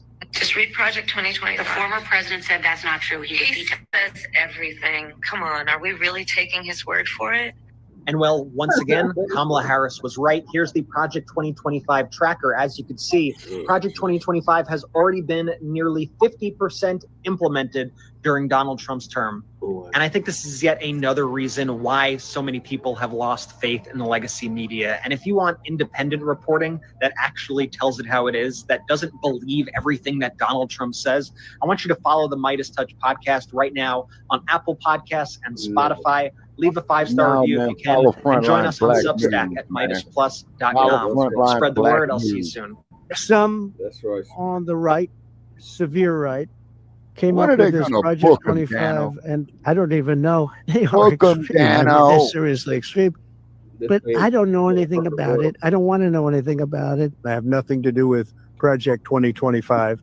That's out there. I haven't read it. I don't want to read it purposely. I'm not going to read it. Project 2025, I've said 100 times, I know nothing about it. I had nothing to do. President Donald Trump is now openly embracing the conservative blueprint he desperately tried to distance himself from during the 2024 campaign. Project 2025, I've never read it. I don't want to read it because that way I can be honest with you. I don't want to read it. In a post on his Truth Social site Thursday morning, Trump announced he would be meeting with his budget chief, quote, Russ Vought, he of Project 2025 fame, to discuss which federal agencies should be cut and whether the cuts should be permanent. Trump's comments represent a dramatic about-face after he and his campaign spent much of last year denouncing the massive proposed overhaul of the federal government that was drafted by many longtime allies and current and former administration officials. And they come up with this, I don't know what the hell it is. It's Project 25. He's involved in Project. And then they read some of the things and they are extreme. I mean, they're seriously extreme. Since his swearing in, Trump has been pursuing plans laid out in Project 2025 to dramatically expand presidential power and reduce the size of the federal workforce. So Republicans shut down the government, and what is Donald Trump doing to get it back up and running? Well, he's up late at night sharing AI-generated videos again, and this time he took one of my favorite songs from Blue Oyster Cult, Don't Fear the Reaper, and they put it in this AI video where they depict Russ Vought from Project 2025 as the Reaper, and then J.D. Vance and Trump is playing along. Trump's playing cowbell and Vance is playing the drums, and Russ Vought is the Reaper. No, folks, I'm not making this up. I'm going to play you the clip. I've got the audio muted for copyright reasons. They completely bastardized the classic song in this video, but you can read along to the lyrics, and what they're saying is The power in Washington, D.C. is gone. Russ Vought is the Reaper. Take a look at this. This is insane.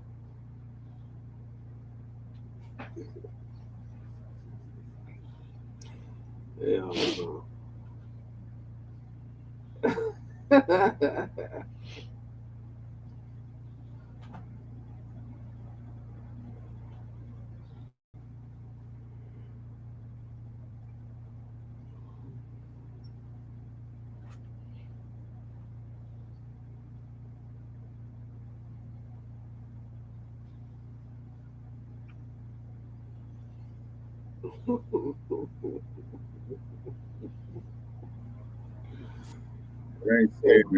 Folks, the President of the United States, while the government was shut down, was sharing crap like that.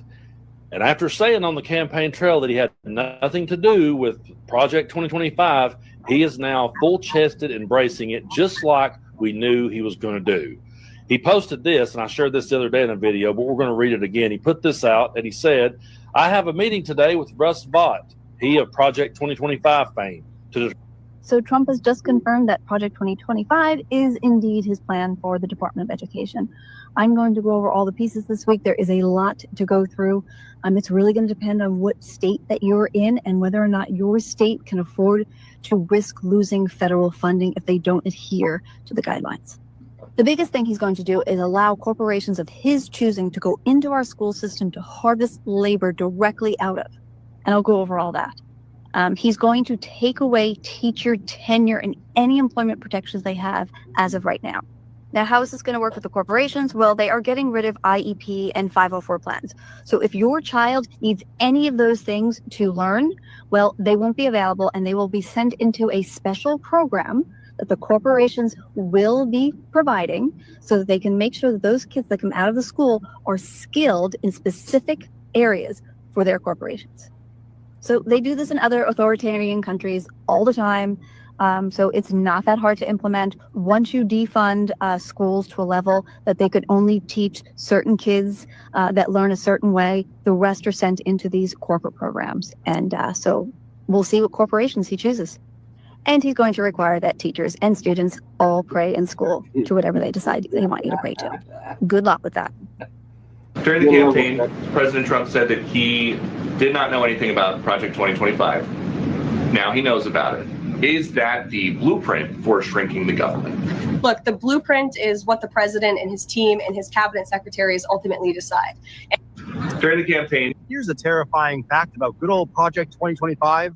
More than a third of its objectives are already completed. Quick reminder, President Trump said about it just last year, I know nothing about Project 2025, and I have nothing to do with Project 2025, which is ironic because a ton of these objectives were implemented on day one with a slew of executive orders he signed. Here's another fun fact. There are right now 20% of its objectives currently in progress, which means almost 60% of Project 2025 is either completed or in the works. We here at Viral Information are deeming October Project 2025 Exposure Month, and each day will tell you what's been completed, what's happening right now, and what objectives haven't begun yet, agency by agency.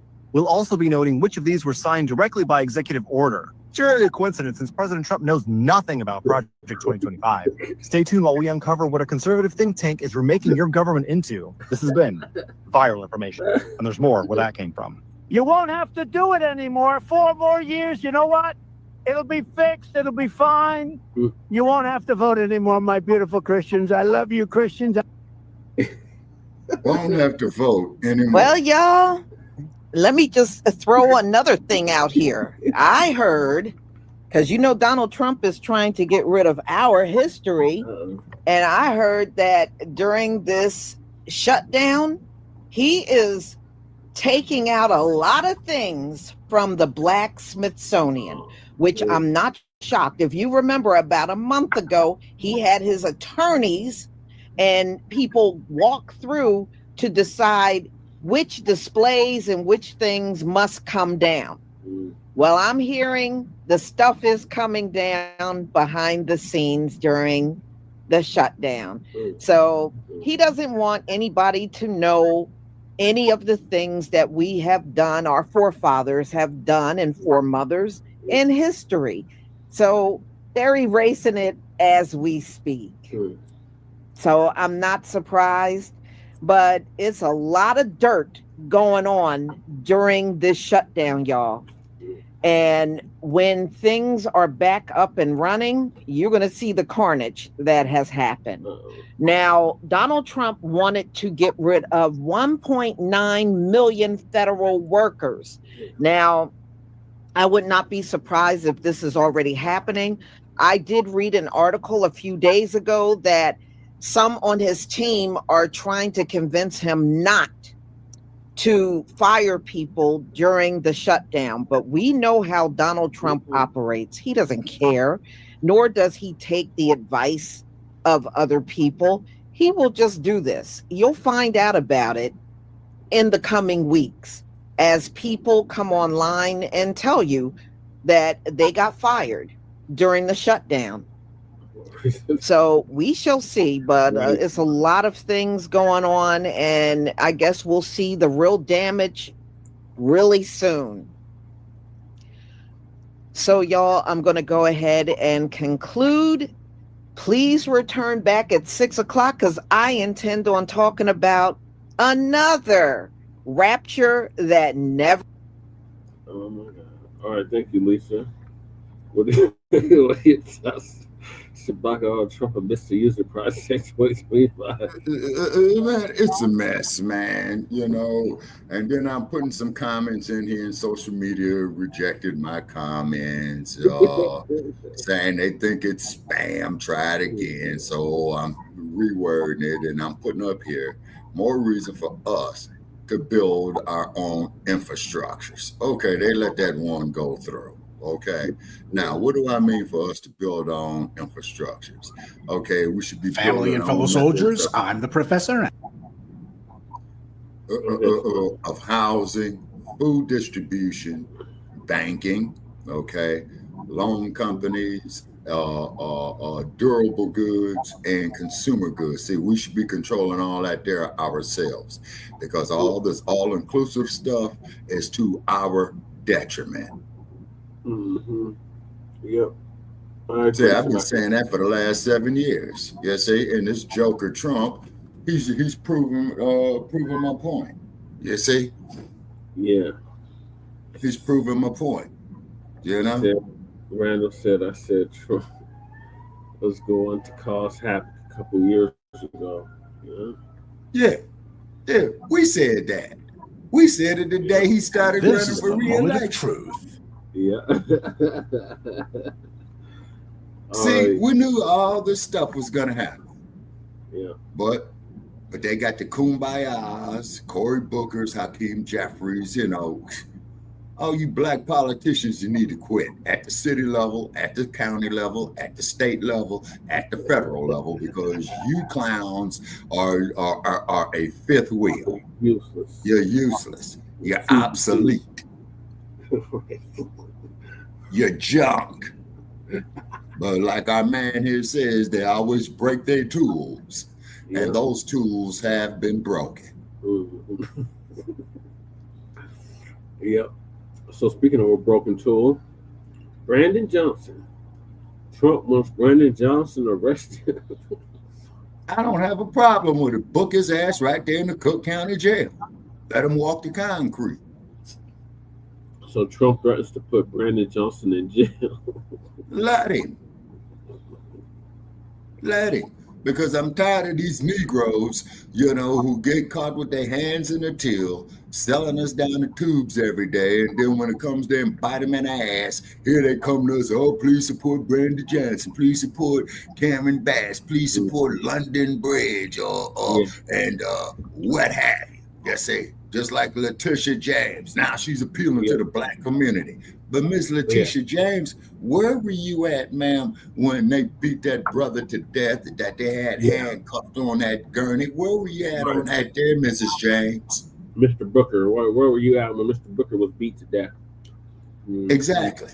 Where were you guys at? You see? When Daniel Penny killed our brother Jordan Nilly. Yeah, exactly. Where were you all at? You see?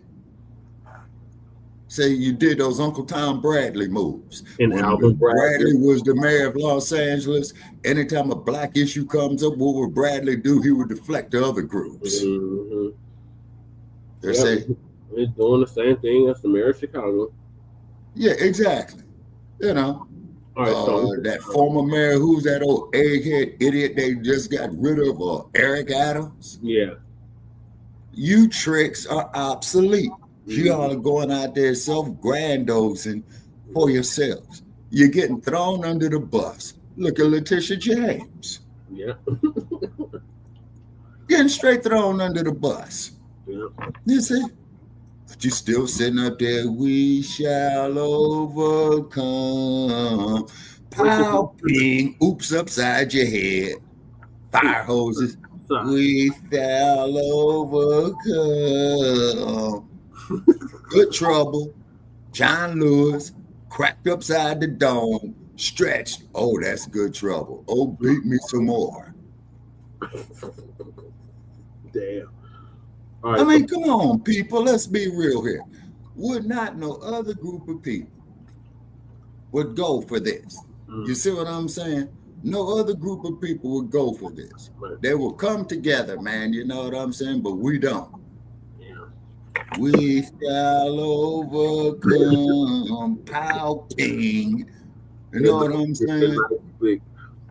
Glides gracefully upside your head. To quote the last poets. They said that way back in 1970.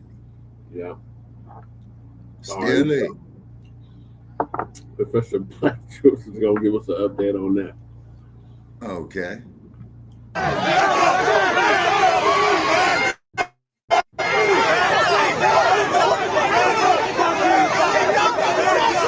Here we're in Brighton Park in Chicago on 39th and Kedzie. Was a shooting earlier, an ice involved shooting. We want to demand an investigation because they are escalating violence. They are escalating violence in the city. This is not making anyone safer. These raids, and you saw that the raids that just did a few days ago, they were innocent people.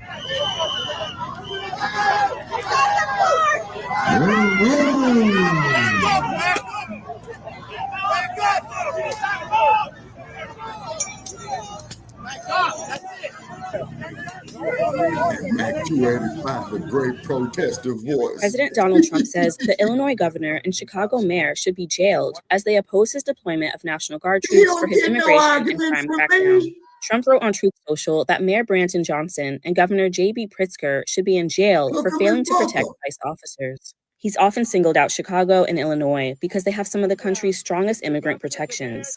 He's also said that the nation's third largest city is a hellhole of crime, even though police statistics show significant drops in most crimes, including homicides. National Guard troops from Texas are positioned outside Chicago, despite a lawsuit by the state and city to block the deployment. The state's governor, one of Trump's fiercest critics, has called the president a wannabe dictator. Let me be clear. Donald Trump is using our service members as political props and as pawns in his illegal effort to militarize our nation's cities. Chicago will not be used as a political prop. Chicago will not be intimidated, and we will not be silent. In post on X, Mayor Johnson said, "I'm not going anywhere," and Governor Pritzker said, "I will not back down," in response to Trump.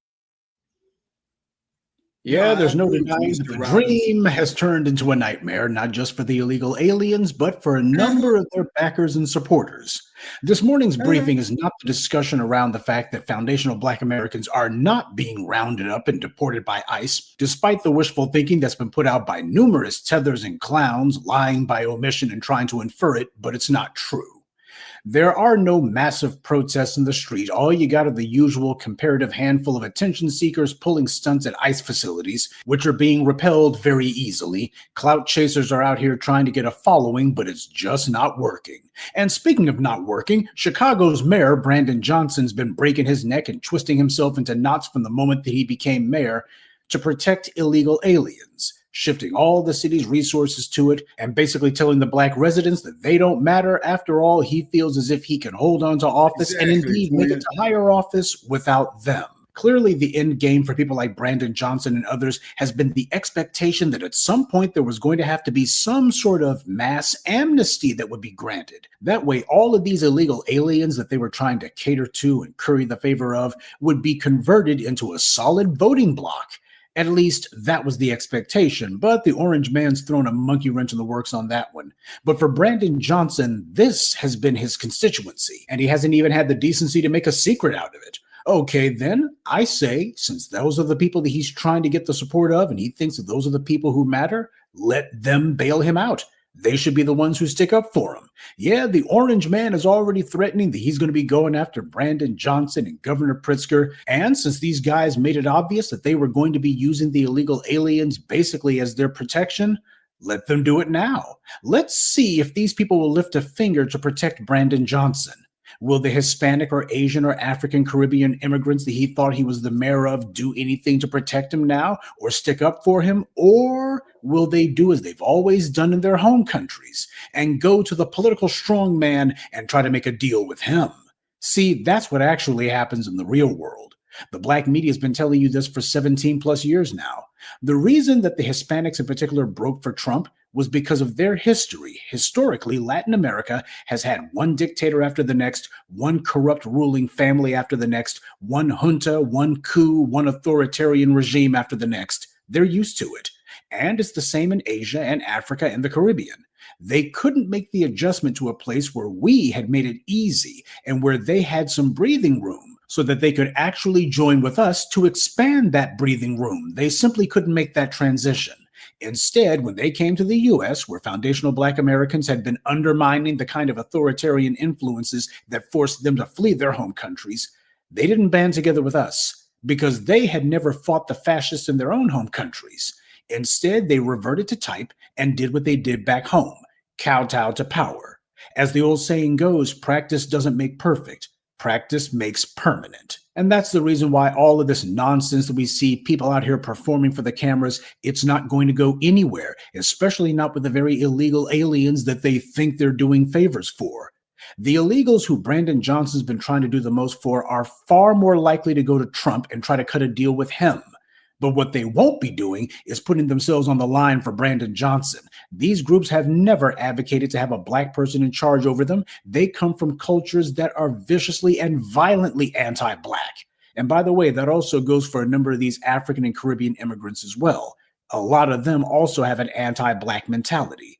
So since these people were not sticking up for black empowerment, and they definitely weren't impressed with having a black person as their leader in their home country, they're not about to start now. And just for the record, please don't be naive enough to think that the orange man won't actually try to bring charges against these guys. I'm not saying that he definitely will. What I am saying is don't put it past him. James Comey has already had charges brought against him. And as far as the orange man is concerned, if the Democrats are willing to conduct lawfare against a former president, why shouldn't he conduct lawfare against one of their mayors or governors? Everybody's fair game now as Trump sees it. So no, it is not outside the realm of possibility that Trump might actually try to make good on this threat.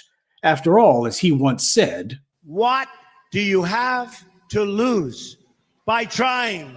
But this morning's briefing is about the reckoning that's occurring. It's about how bootlicks and controlled opposition can wind up outsmarting themselves. What Brandon Johnson and his Democratic pals are hoping for is that we will do what we did in 2020 and rise up on their behalf. Well, he made it clear who his constituency is, and it wasn't the freedom fighters who were in the streets 5 years ago. Brandon Johnson had no problem with the thugs in blue. He was always tap dancing every chance he got, so that being the case, let him go to the police unions. Let them support him. Let him go to all those people that he was being mealy-mouthed and all linguini spined for. Let them stick up for him. Because that's who it is that he wanted the support of. That's who he's been speaking up for. That's who he's been delivering tangibles for. That's who he's been catering his policies towards. Let him go to the illegal aliens, to the police. Let him go to political whores and prostitutes like Rahm Emanuel. Let them rise up for him. Go ahead and tell people that the very racist and bigots from Latin America, the folks who are coming in from Asia who like to shoot black people in their stores, if not in the streets, let those people go ahead and be the ones that he sticks out front and says, hey, we need to make sure that as many people who come from anti-black cultures as possible are let into the United States. See how well that goes over. These racists were shook 5 years ago. They were so scared the bastards were under siege. Even Donald Trump was surrounded in the White House and scared to come out. This time around, the streets are a lot more quiet. Sure, the white media can try to make it seem as if, oh, there's just tumult in the streets. It's chaos, I tell you. No, it's not. There's a couple of demonstrations in front of a couple of ICE offices in Dallas and Chicago, and that's pretty much it. And these so-called demonstrations are not being led by freedom fighters in the streets. It's being led by the usual suspects, the Democrats' would-be insiders, their handful of corrupt preachers and social activists and such, the clowns they got on the payroll, individuals who depend on the DNC for every crumb of their daily bread. That's who they got. A far cry from the masses who had taken to the streets 5 years ago. And you better believe Trump knows it. What's happening right now, this is nothing compared to what was going down in 2020. And the orange man is taking full advantage of this fact. Where was Brandon Johnson at 5 years ago, by the way? Was he siding with the uprising, or was he kissing the hairy racist rump of the Rahm Emanuels and other Democratic influence peddlers that he was trying to get money and support from? We all know the answer. And this is the result. Rahm Emanuel ain't riding to the rescue. Far as Rahm Emanuel is concerned, that's one less Negro that he has to contend with in the future, just in case Brandon Johnson had any delusions that he was going to run for higher office. Rahm Emanuel is only trying to make more room for himself and his psychopathic siblings. He could care less about Brandon Johnson, unless Brandon Johnson's on his knees doing God knows what. The Democrats have no one to blame for their current position but themselves. See, the problem for controlled opposition is not if they lose power. The true danger for them is if they keep it. The entire mission of controlled opposition is to disempower the segment of the population who threaten the dominant society. Controlled opposition are not really in charge, so whether or not they hold office or not is irrelevant. But if they do hold on to office and the people wise up to the scam, then they're in trouble. Controlled opposition serve the interests of the dominant society, not by enforcing the dominant society's rule, but by making sure that the freedom fighters, the agitators, the downtrodden never organize to the point that they can challenge it. Their job is to tell the oppressed that they need to get behind the controlled opposition, and those guys will make change. Just trust them. Of course, their actual job is to get you to sit on your hands year after year, which inevitably turns into decade after decade and eventually generation after generation, while nothing changes. Even if the controlled opposition are in office, if they accomplish their job of stymieing the forces of justice, then at some point the dominant society no longer needs them anymore. That's what you're seeing. Push comes to shove. The people who the controlled opposition were told you got to keep them in line. Well, you show you can't keep them in line. Well, hell, why do we have to keep you on the payroll anymore? The Democrats have spent decades making politics safe for the very forces of fascism that they now claim to resist. But in reality, they've been on the same side of those same fascists. When the Democrats went whole hog to be the handmaidens for those corporate interests, just like the Republicans, they chose to become adjacents to the fascists because most corporations are fascist in nature. That's how corporations operate. They're certainly not democratic. Even the ones with unions are not democratic because the workers can't vote the CEO out if he's doing a rotten job or trying to send their job overseas. There's still nothing more than private tyrannies.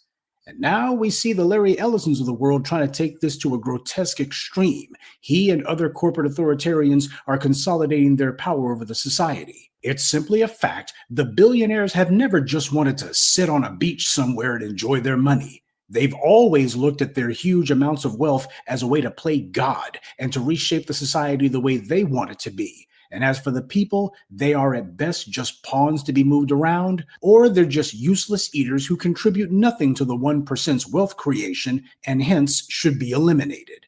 And for chumps like Brandon Johnson and others, the new society's oligarchs' vision doesn't include them.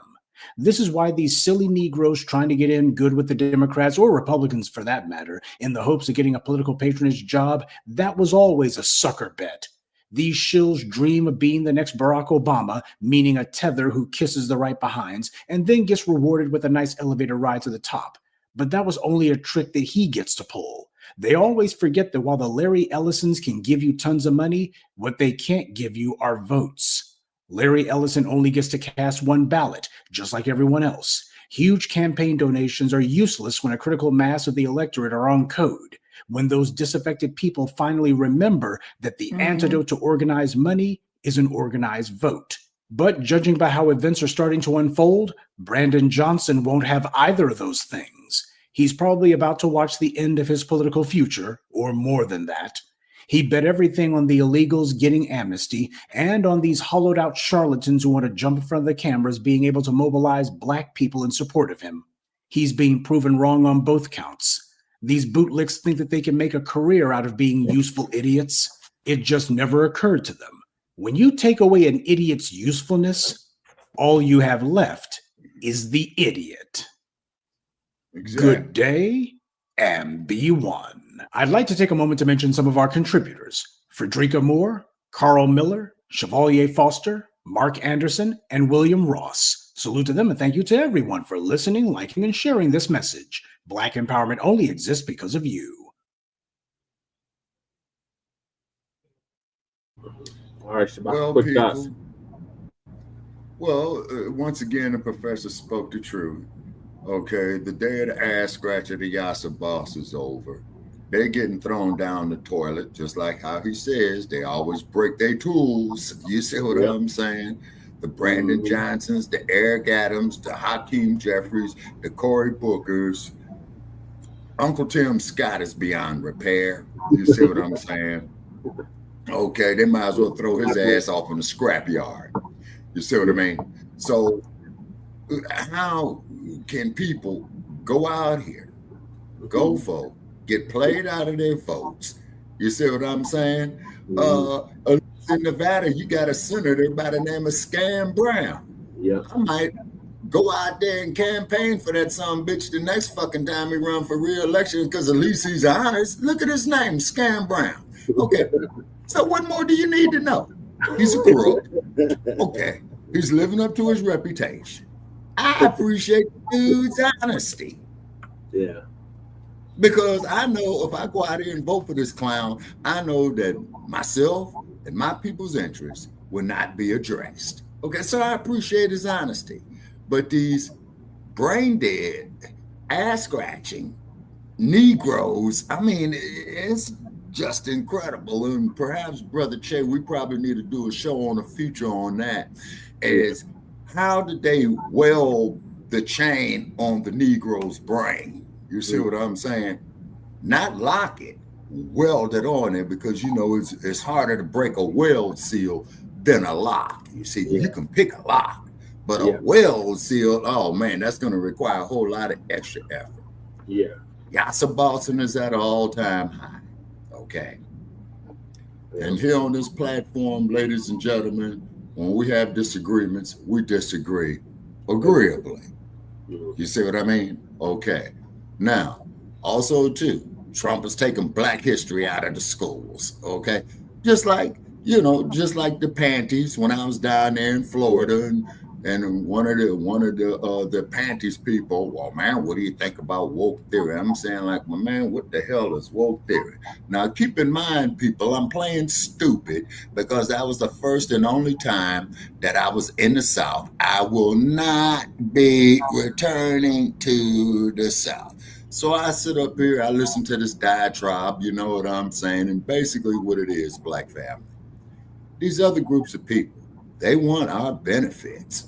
You know what I'm saying? But they do not want to put in the work and have the nightstick glide gracefully upside their heads like it did ours. Yep, they want our rhythm, but they don't want our blues, Shabaka. All right, I got one more, because then I got to go. And that is Trump wants J.B. Pritzker arrested too. Fine. Fine. I don't have a problem with it. Some more ICE raids in Chicago. Trump calls for arrest of Governor J.B. Pritzker and Mayor Brandon Johnson. So at least they're going to give us okay, then have them be Sallies. And then we're going to wrap it up. Yeah. Have them be Sallies. I don't have a problem with Trump. All right, y'all. Sorry I arresting had you either waiting. My one. son is a bit under the weather today, so I was helping him out. So anyway, we're going to look at some more footage from Chicago ICE raids and Donald Trump on here threatening to arrest the governor and the mayor of Chicago. You know how it is. The right, they feel they can say and do whatever they want. But if you resist or you don't comply, then they want to, do harm to you, because that's how they are. It's freedom of speech for them, but something else for everybody else. So anyway, it's funny because Chicago seems to be giving ICE the hardest time. Out of all the other cities were mild, even DC was mild compared to Chicago. Chicago, man, they are fighting like hell out there. They have gotten in shouting matches. They you'll see all the stuff they do. But those folks they seem to be the most bold out of everybody so far when dealing with ICE. So let's get to the videos, and you're going to see also the governor and the mayor speaking, as well as Donald Trump. All right. So let me share my screen.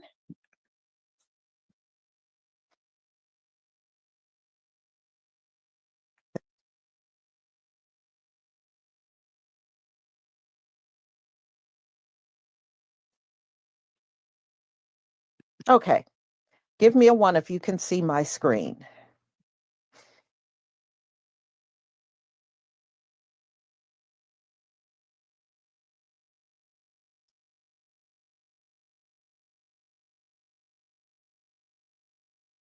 Thank you. Okay.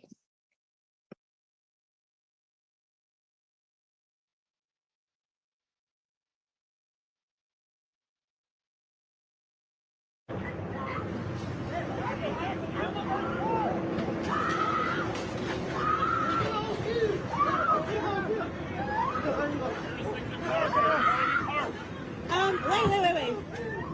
Yeah, you guys came to the school, and so do they have a warrant? They haven't asked her parents. My name is Jocelyn from Cicero. They don't have a warrant. They do not for they forcibly opened the door. Ele não me pode, não tem coisa também, né? Like go, he said back those. Who's big arrested, big. Yeah, but You guys, what? They were following us. They were. Whoa.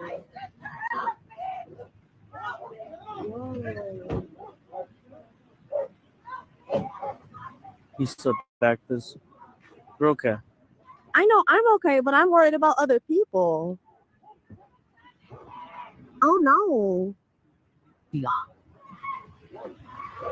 They were coming to get their kid? They don't have to answer my question? Wait, what? Were they coming to get a child?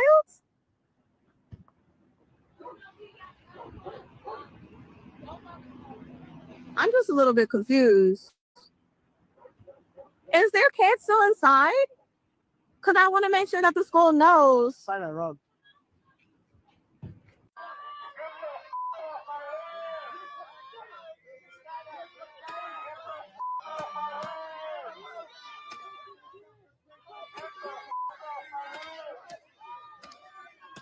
They hit the pastor upside the head with a pepper ball. This is what I've been telling you guys all along. ICE is a trash government agency filled with racist goons and Latinos and Black people who want to be white. Don't feel bad for them if anything happens to them. Shooting a pastor in the head with a pepper ball. On your people, not ours. A pure abuse of power, and they are doing nothing good for the community. They're not arresting criminals. They're arresting a bunch of people who are producing good things for the community, Latinos who have been working here for a long time. ICE is garbage. It's a garbage agency. Never, ever feel bad for them. If something happens to them in the street, it would just shrug it off as whatever. These people are trash, bro. They're the worst varmint of the worst. And a lot of them are going to go to prison. Just you wait. There's going to be a moment when all of this is going to go away and all of these people have to respond for the abuse of power and crimes that they are committing against the people of the United States. ICE is garbage. They're racist assholes. Que tengan buen día.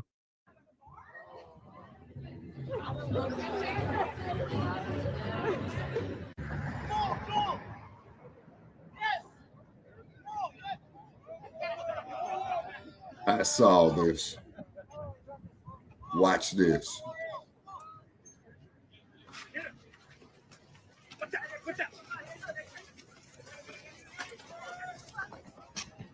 Now, what you're witnessing right here, people, is a game called Save Ass. A lot of rank-and-file Chicago cops who say that they are outraged that they were ordered to stand down after federal agents were attacked. The communication for the stand down appears to have come from the chief of patrol himself over the communications platform with the Office of Emergency Management and Communication, reading very clearly, no units will respond to this. Multiple police sources have confirmed that that message is authentic, and it is backed up by audio of the stand down order. For the chief patrol, clear everybody else. Reply over there. And 999, just to confirm, 39th place in Kedzie, they were saying that they were being surrounded by that large crowd, and they were requesting the police were not sending. I'm waving off all the cars heading to 39th place in Kedzie. Those are the order being given.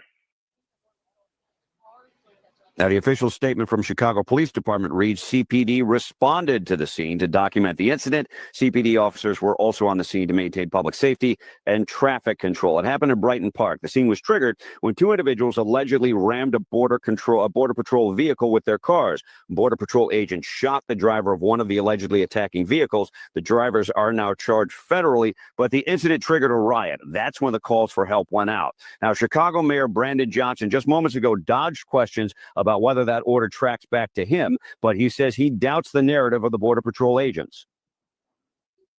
They claimed it was defensive fire, but frankly, we cannot trust anything that comes out of the administration. We have a rogue, reckless group of heavily armed mass individuals roaming throughout our city that are not accountable to the people of Chicago. Their actions put all Chicagoans at risk. And we knew this was coming, but the Illinois Attorney General has just made it official. The state of Illinois is now suing the Trump administration, claiming that the president is using American soldiers to punish his political. This is a big win for immigrant advocates in Chicago. The ruling finding ICE is conducting illegal arrests in violation of a consent decree that limits warrantless arrests in the Chicago area of responsibility. That includes Illinois and 5 neighboring states. Collateral arrests, or people arrested while ICE is out patrolling the city, have been a major part of Operation Midway Blitz, and now a federal judge has imposed new restrictions on agents. Attorneys with the National Immigrant Justice Center in Chicago say the number of warrantless arrests in just the past 2 weeks have skyrocketed.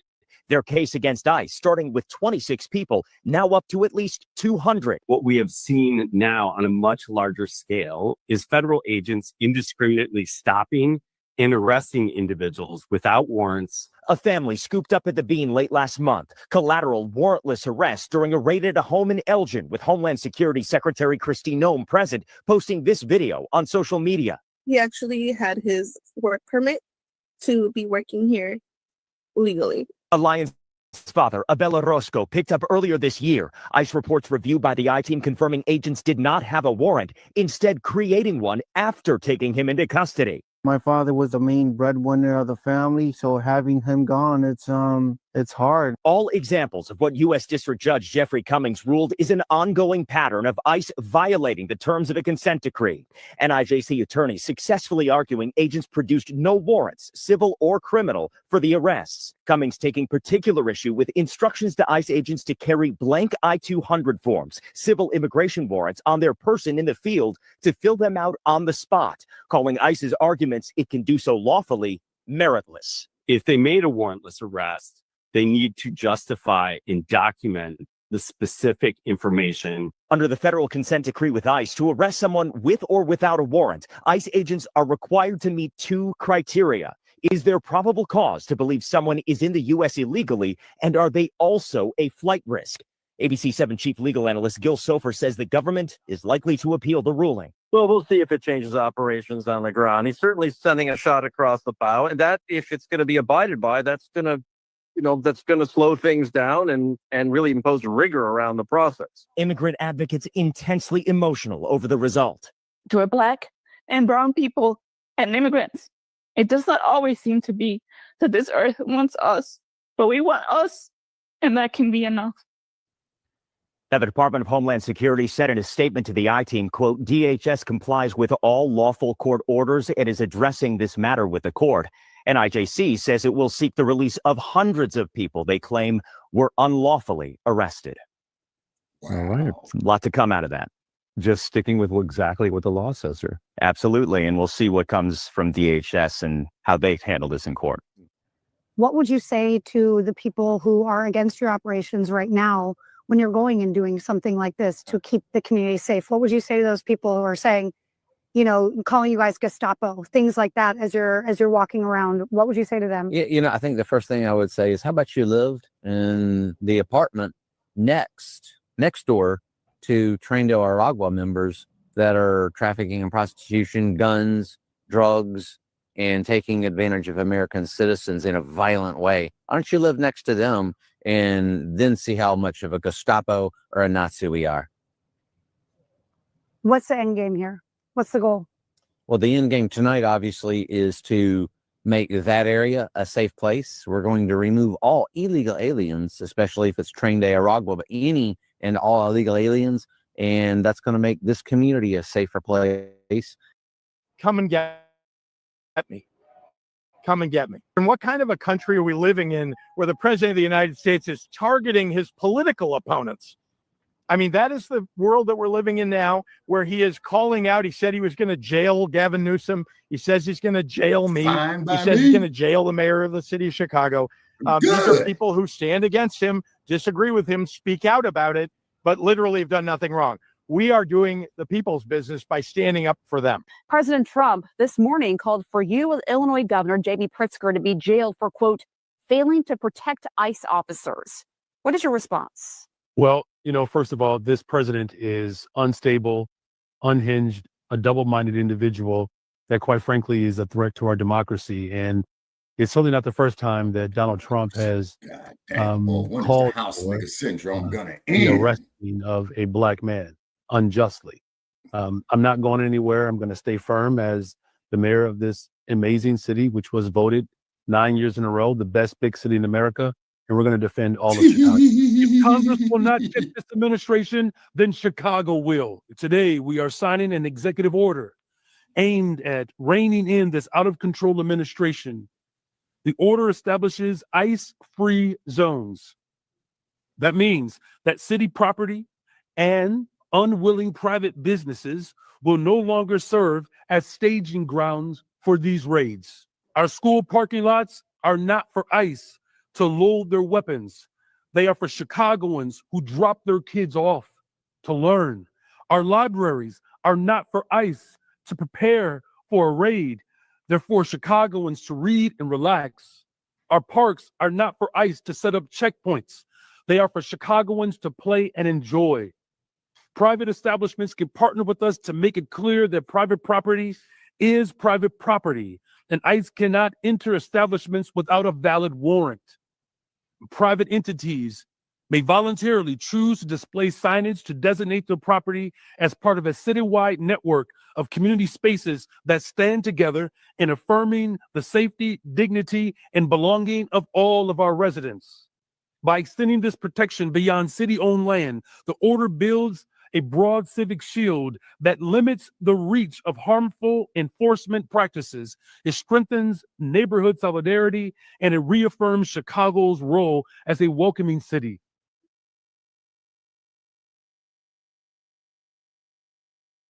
Well, only thing I can say about that is this, is that these bootleg politicians, rather if it's this clown right here. Okay.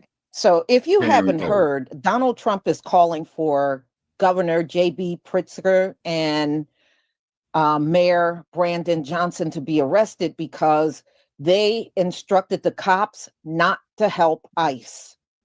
And they're not helping ICE. So it's causing a big friction between the Trump administration and the Illinois governor and mayor.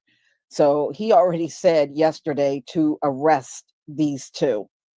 Now, I don't think that's going to happen. If it does, it's definitely a first.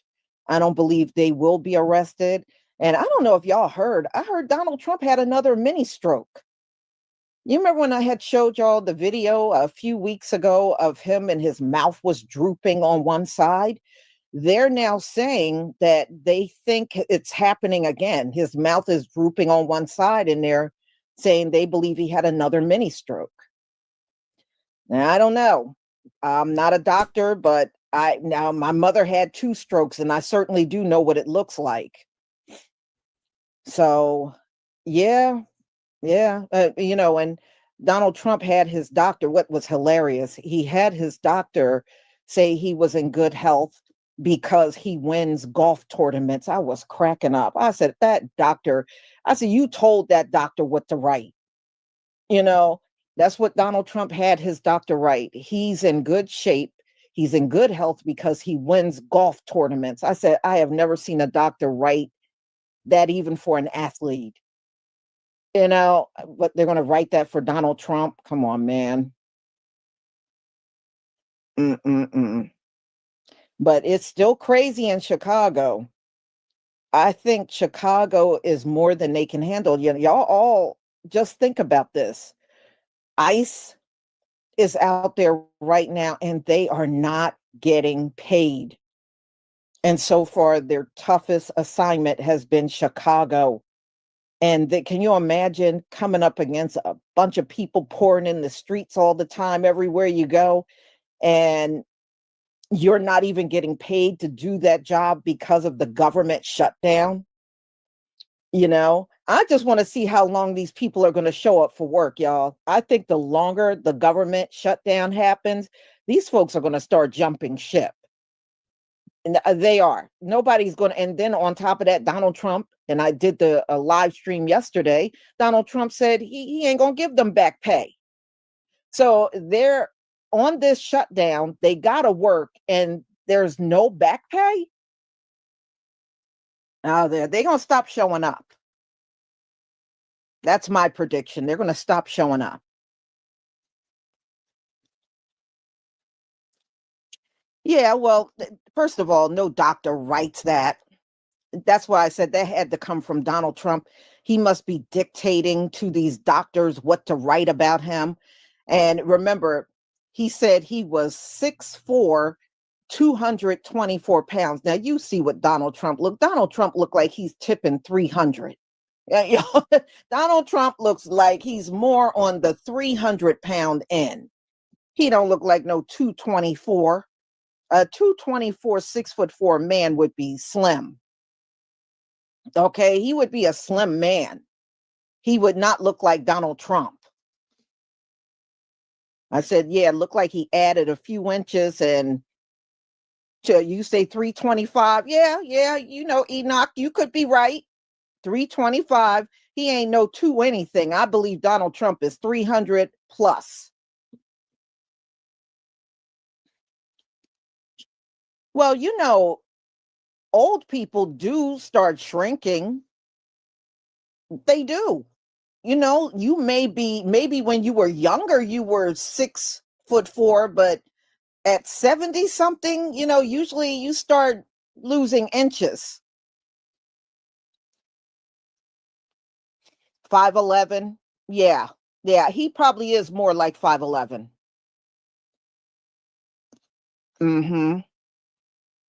I mean, all his children are tall. Ivanka is 6 foot. Eric is 6'5". Barron is 6'7". And Don Jr., I think, is the shortest out of all the siblings. I think he's like 6 feet. He's about the same height as Ivanka.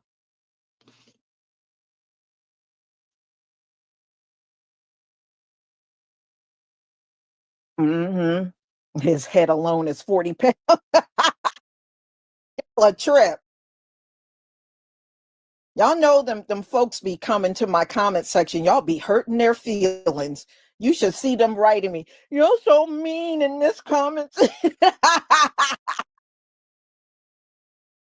Y'all be hurting their feelings for real. You know I don't care. You know I don't care.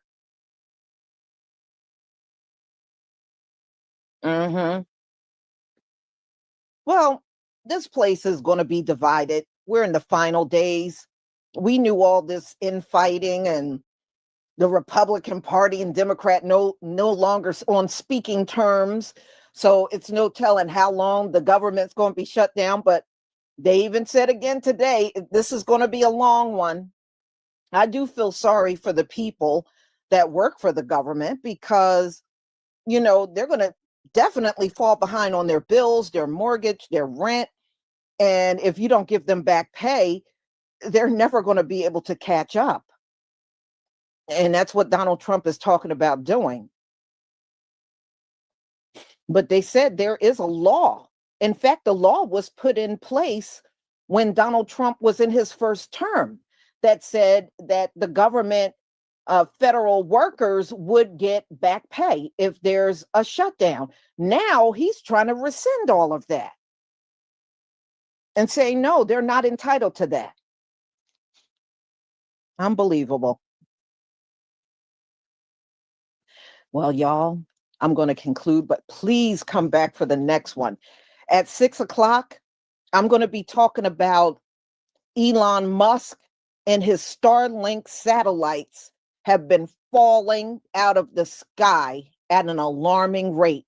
They said, kid you not, there's 8,000 Starlink satellites in outer space, and they are saying 2 satellites per day have been dropping from the sky, which is really dangerous.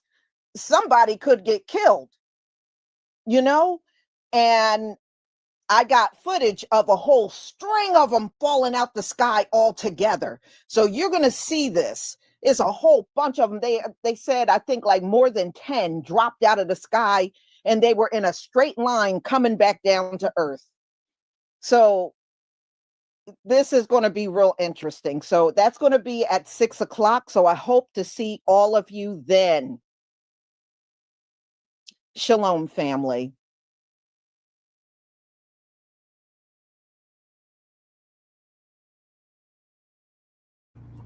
Shabaka.